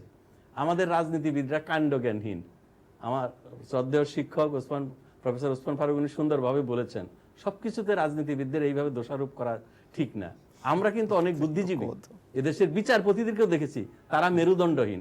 যখন অসাংবিধানিক সরকার আসে এই দেশে, তখন কিন্তু তারা এই শেরওয়ানি পরে এই স্যুটকুট পরে বঙ্গভবনে যায় শপথ নেওয়ার জন্য এই স্বৈরাচারী সরকারের বিরুদ্ধে, সামরিক স্বৈরাচারদের বিরুদ্ধে। কাজে এইভাবে রাজনীতিবিদদের দোষারোপ করা ঠিক না। 52 ভাষা আন্দোলন থেকে শুরু করে সকল প্রগতিশীল আন্দোলনে, গণতান্ত্রিক আন্দোলনে, ফ্রিডম এবং লিবার্টির সকল আন্দোলনে আমাদের এই রাজনৈতিক নেতারা তারা নেতৃত্ব দিয়েছে। আপনার সাথে কথা বলবেন আবুল কাসেম ফজলুল হক সাহেব। স্বাধীনতা যুদ্ধের নেতৃত্ব আমরা একটা কথা হলো যে আমাদের রাষ্ট্রভাষা আন্দোলন, 1969-এর গণ অভ্যুত্থান, 71-এর মুক্তিযুদ্ধ, সেই সময়ে আমাদের রাজনৈতিক দলগুলোর এবং রাজনৈতিক নেতাদের যে ব্যক্তিত্ব ছিল, যে রাজনৈতিক চরিত্র ছিল, তার ছিটে ফোটাও এখন নেই। আমরা যে রাজনীতির সমালোচনা করি তাতে দুটো উদ্দেশ্য আমি লক্ষ্য করেছি। অনেকে সমালোচনা করেন নিরাজনীতিকরণের একটা প্রক্রিয়া বাংলাদেশে চলছে, 1980 দশক থেকে শুনে আসছি, অনেকে বলছেন, যদিও লিখে স্পষ্টভাবে কেউ সেটা ব্যাখ্যা করে বলেননি। বিরাজনীতিকরণ অনেকে লিখছেন, নিরাজনীতিকরণ, ডিপলিটিসাইজেশন। এই ডিপলিটিসাইজেশন ব্যাপারটা আমাদের অনুসন্ধান করা দরকার, বোঝা দরকার। আমি এখানে সেই সময় নাই, তা না হলে ব্যাখ্যা করে বলতাম। ডক্টর রাজ্জাককে বলছেন? হ্যাঁ, রাজ্জাক সাহেবের উপলক্ষেই বলছি বিশেষভাবে। এই নিরাজনীতিকরণের জন্য রাজনীতির সমালোচনা আছে। রাজনীতিবিদেরা হেয় প্রতিপন্ন হোক, রাজনীতিবিদেরা জনগণের আস্থা হারাক নানানভাবে, এবং আমাদের রাজনৈতিক ক্ষমতা কমে যাক, সিভিল সোসাইটির ক্ষমতা বাড়ুক, রাজনীতি এমবেসিগুলোতে চলে যাক, এইরকম একটা শক্তি আছে। 1980-র দশক থেকে তারা এই প্রক্রিয়া চালাচ্ছে। আবার আমরা রাজনীতির সমালোচনা করি, রাজনীতি খুব খারাপ হয়ে গেছে, এটাকে ভালো করতে হবে। খারাপটাকে অস্বীকার করে ভালোর দিকে যাওয়া যাবে না, বাস্তবকে স্বীকার করতে হবে। যে কথাটা আগে বললাম যে 52 ভাষা আন্দোলন, 71-এর মুক্তিযুদ্ধ পর্যন্ত সবকিছু রাজনীতিবিদেরা করেছে, এই কথা তো আমরা কেউ অস্বীকার করি না। সহস্রবার নমস্কার করি যারা আমাদের নেতৃত্ব দিয়েছেন, আমাদের ইতিহাসকে এগিয়ে আনছেন। কিন্তু 72 থেকে আজ পর্যন্ত যে রাজনীতি চলছে, এইখানে কি আমরা সেই নেতৃত্ব, সেই রাজনৈতিক চরিত্র পাই? এখানে তো সমালোচনা আমাদের করতেই হবে। ডিপলিটিসাইজেশনের জন্য না, রিপলিটিসাইজেশনের জন্য আমরা আলোচনা করছি। উনি ওনার কথাগুলোর আমি অনেক জবাব দিতে পারি। ওনারা যে হতাশার কথা বলেন যে সারা পৃথিবীতেই নাকি এখন ক্ষুধা দারিদ্র নাই, উনি কি জানেন যে 2 বছর আগে না উনি বলছিলেন যে বিরাজনীতিকরণ, যে স্বাধীনতার আগে যে গৌরবোজ্জ্বল অনেক ভূমিকা আছে রাজনীতিকদের, আর বর্তমানের অবস্থার সাথে তুলনা করছেন। আওয়ামী লীগ একটি রাজনৈতিক দল, আমরা আমাদের সদস্য সংখ্যা বাড়াই, আমরা নতুন নতুন নতুন প্রজন্মকে আমাদের দলে আমরা তাদেরকে রিক্রুট করি। বিরাজনীতিকরণের সুযোগটা আওয়ামী লীগের জন্য কোথায়? এই দলটি কোনোদিন না, উনি তো বলেছেন, আমার কথাটা ভুল মনে করছেন, আওয়ামী লীগের জন্য বলেননি, উনি কিন্তু সামগ্রিকভাবে বলেছেন। আমি কথাটা বলি একেবারে স্পষ্টভাবে, নাম উল্লেখ করেই বলি। 1980-র দশকে শুনেন, ষড়যন্ত্র করে কোনোদিন আওয়ামী লীগ ক্ষমতায় আসে না, আওয়ামী লীগ সম্পর্কে এই কথা আমি একবারও বলিনি, আমরা কেউই বলিনি। কোনোদিন আওয়ামী লীগ ক্ষমতায় আসে নাই। রাজনীতিকরণের প্রস্তাব আপনি ভুল বুঝেছেন, আওয়ামী লীগ সম্পর্কে আমরা কেউ ওই কথা বলিনি। আমরা কথাটা বলছি আমাদের রাজনীতির উন্নতির জন্য। একটা কথা আমি শেষ করছি। জি, 1954 সালে জাতির জনক বঙ্গবন্ধু শেখ মুজিব পাকিস্তানের পার্লামেন্টে দাঁড়িয়ে বলছিল, মাননীয় স্পিকার, এটা যখন পূর্ব পাকিস্তান, উনি বলছে আপনি পূর্ব পাকিস্তান বলেন, যে আমি কোনোদিন পূর্ব পাকিস্তান বলবো না। পদ্মা মেঘনা যমুনার পারের এই জনপত্রী, এটি পূর্ব বাংলা অথবা বঙ্গদেশ অথবা বাংলাদেশ। সেই বঙ্গবন্ধু 71 সালে 9 মাস রক্তক্ষয়ী যুদ্ধের নেতৃত্ব দিয়ে বাংলাদেশকে স্বাধীন করেছিলেন। এটি হলো তার দূরদর্শিতা। রাজাক ভাই, উনি বলছেন যে আগের রাজনীতি আর বর্তমান রাজনীতি, আগের রাজনীতি সেই ধারা কি আছে? অভিজ্ঞতার আলোকে উনি বলেছেন তত্ত্বাবধায়ক সরকারও আমাদেরকে, অনির্বাচিত একটি সরকার আমাদেরকে গণতন্ত্র হননের পথে নিয়ে যেতে পারে। আমাদের এই কয়েক বছরের তিক্ত অভিজ্ঞতা, ওনার দূরদর্শিতা এবং ওনার পার্লামেন্টে সমর্থন নিয়ে, জনগণের সমর্থন নিয়ে ক্ষমতায় এসেছেন এবং জাতিকে একটা দিক নির্দেশনা দিয়েছেন। আমার দৃঢ় বিশ্বাস, আমরা যদি আলাপ আলোচনা করি। রাজাক ভাই, আপনি কি আমার কথা শুনছেন? উনি কিন্তু বলছিলেন যে আগের রাজনীতির সাথে বর্তমান রাজনীতির তুলনা করছেন, যে আগের রাজনীতির যে ধারা, যেই একটা ভালো একটা রাজনীতির ধারা ছিল, সেই ধারাটি নেই। সেটি কিন্তু উনি আওয়ামী লীগকে ব্লেম করেননি, উনি সামগ্রিকভাবে বলছেন। 1980-র দশক থেকে না, উনি আমাদের রাজনীতিতে একটা গুণগত পরিবর্তন ঘটে গেছে। মনে হয় যে আমরা এই বিরাজনীতিকরণের পথে রয়েছি। আরেকটি বলেছে যে আমার মাননীয় ওসমান ফারুক, উনি বলেছেন যে আমরা ডান্ডা বেরি পেরিয়েছি।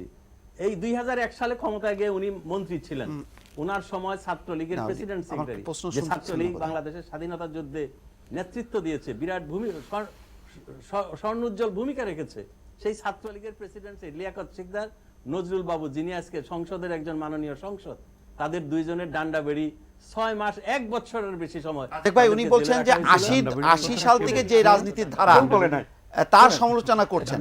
এখানে একটা ভুল তিনি কোথা থেকে শুনলেন জানি না।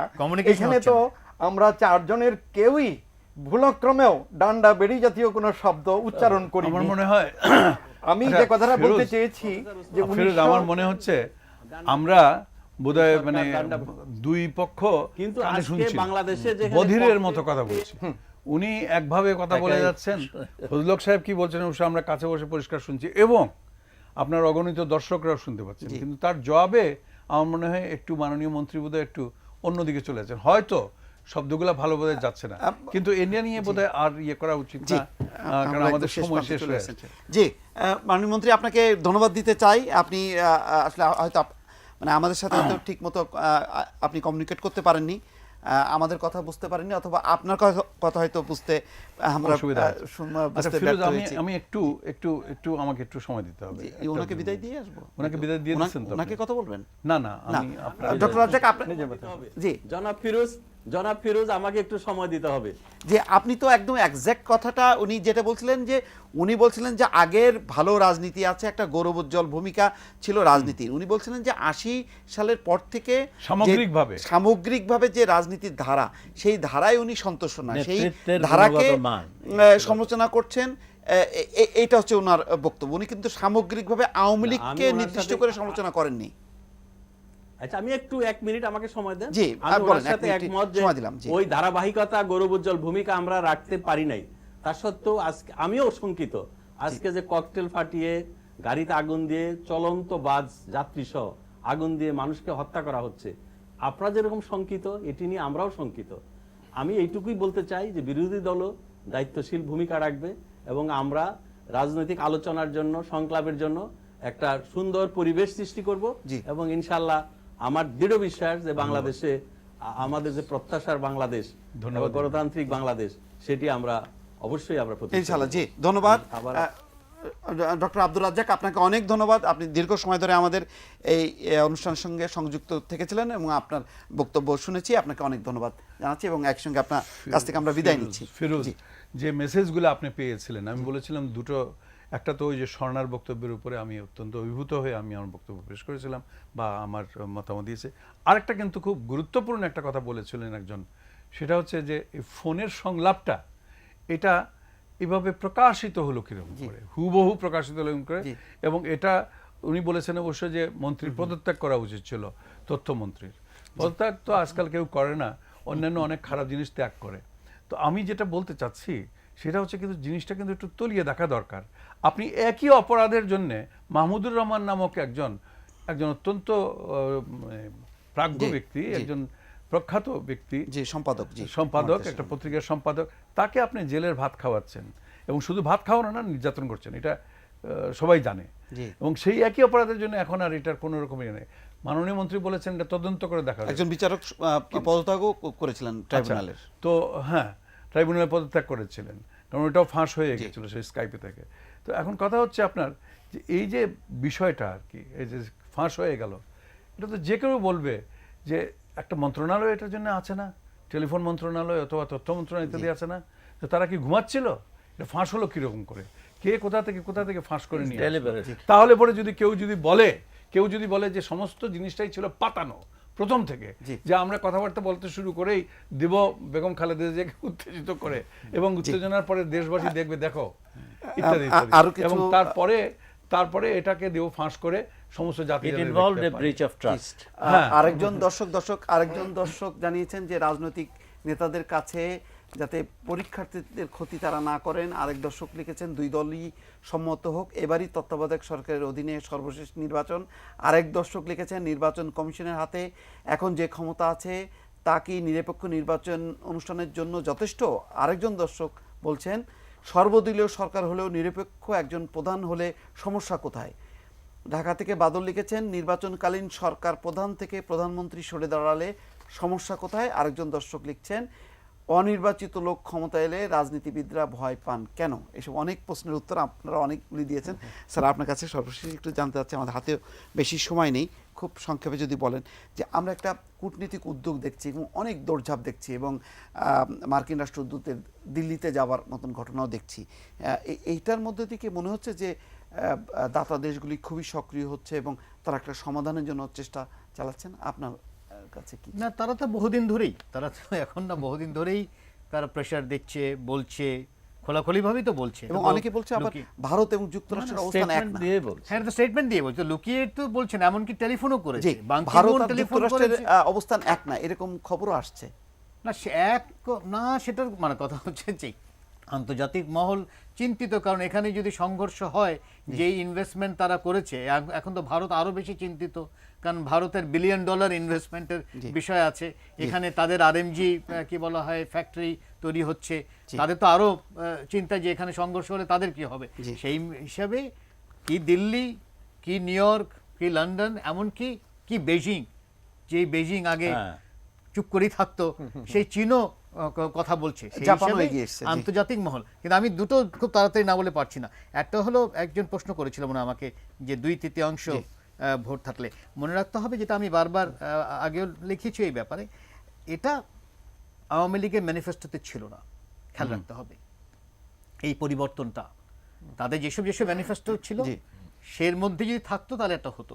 এটা হঠাৎ করেই মানুষ ভাবছে যে এসেছে, এবং এমন ক্ষমতায় যাওয়ার পরে যেই পার্টি কেয়ারটেকার সরকারের জন্য আন্দোলন করেছে, সেই পার্টি যখন আবার বলে যে না, আমি এখন চাই না, ক্ষমতায় যে যদি অপোজিশনে থেকে যদি বলতো যে আমি চাই না, তাহলে একটা হতে পারতো। এখানে মোরাল যে অথরিটি সেটা থাকে না, এটা খেয়াল রাখা দরকার।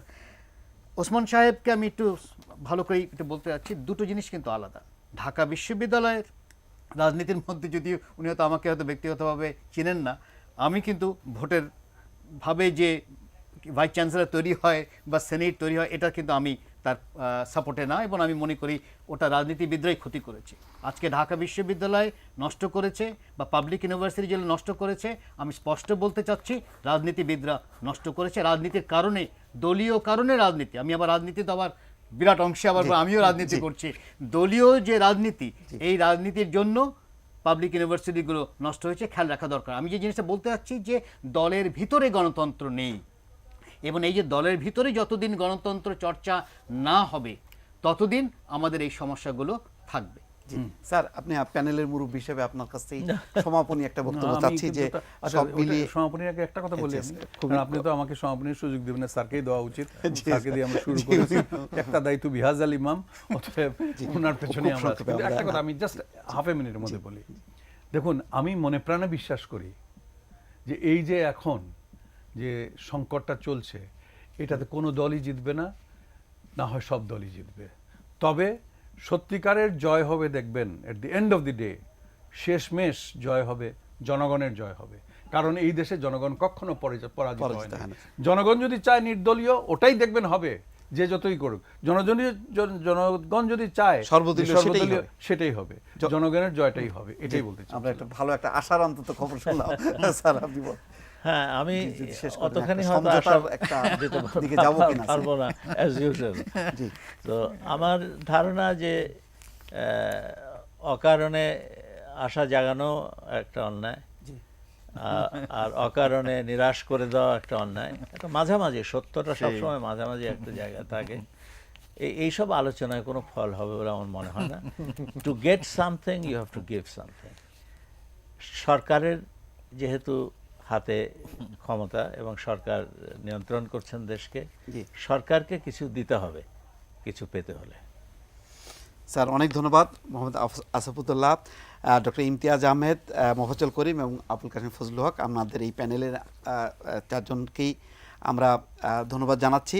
এবং আমাদের সাথে সংযুক্ত ছিলেন ডক্টর ওসমান ফারুক, বিএনপির চেয়ারপারসন উপদেষ্টা, এবং খাদ্যমন্ত্রী ডক্টর আব্দুর রাজ্জাক, এবং আমাদের এই অনুষ্ঠানের সঙ্গে সংযুক্ত ছিলেন বুয়েটের ডিবেটিং ক্লাবের 6 জন তরুণ সদস্য, যারা তরুণ ভোটার আমরা বলছি তারা, এবং এই অনুষ্ঠানের সাথে সংযুক্ত ছিলেন হাজারো লক্ষ মানুষ এবং দর্শকরা তারা উপভোগ করেছেন, দীর্ঘ সময় ধরেছেন, দেখেছেন এই আলোচনা এবং অনেকে SMS দিয়েছেন। আমরা সবগুলো SMS আসলে আমাদের পক্ষে পড়া সম্ভব না, অসংখ্য SMS এখনও পর্যন্ত আসছে, ফেসবুকে অনেকে মন্তব্য করেছেন, সবাইকে ধন্যবাদ জানাচ্ছি। তবে শেষ পর্যন্ত আমরা দুই পক্ষের কাছ থেকে, অর্থাৎ আজকে যে বিবাদমান যে দুটি পক্ষ সরকার এবং বিরোধী, দুপক্ষই শেষ এন্ডিং যাই হোক না কেন সংলাপের ভবিষ্যৎ, তারা দুপক্ষই বলেছেন যে একটি সমঝোতার সম্ভাবনা আছে এবং সংলাপ হবে, সমঝোতা হবে। এটি তাদের দলের পক্ষ থেকে একটি ঐকান্তিক ইচ্ছা, আমরাও মনে করি হবে, কিন্তু তারপরও এখনও যেহেতু হচ্ছে না, সুতরাং সত্যিকার অর্থে আমরা এই মুহূর্তে এই অনুষ্ঠান থেকে আমরা খুব আশাবাদী হয়ে আমরা অনুষ্ঠানটা শেষ করব সেরকম না। সবারই যেমন প্রত্যাশা, সব দলের কাছে রাজনৈতিক দল অর্থাৎ আওয়ামী লীগ, বিএনপি যেহেতু তারা মূল প্লেয়ার, তাদের উপরে যেটি চাপ, সবার প্রত্যাশা যে তারা সমঝোতায় আসুক এবং আমার সন্তান যেন থাকে দুধে ভাতে, অর্থাৎ দেশের মানুষ যাতে দুধে ভাতে থাকে, সুখে থাকে, শান্তিতে থাকে, সেই ব্যবস্থা করবেন, সেটি আমাদের প্রত্যাশা, এই অনুষ্ঠানের প্রত্যাশা। আপনাদের সবাইকে ধন্যবাদ, ভালো থাকুন, সুস্থ থাকুন সবাই।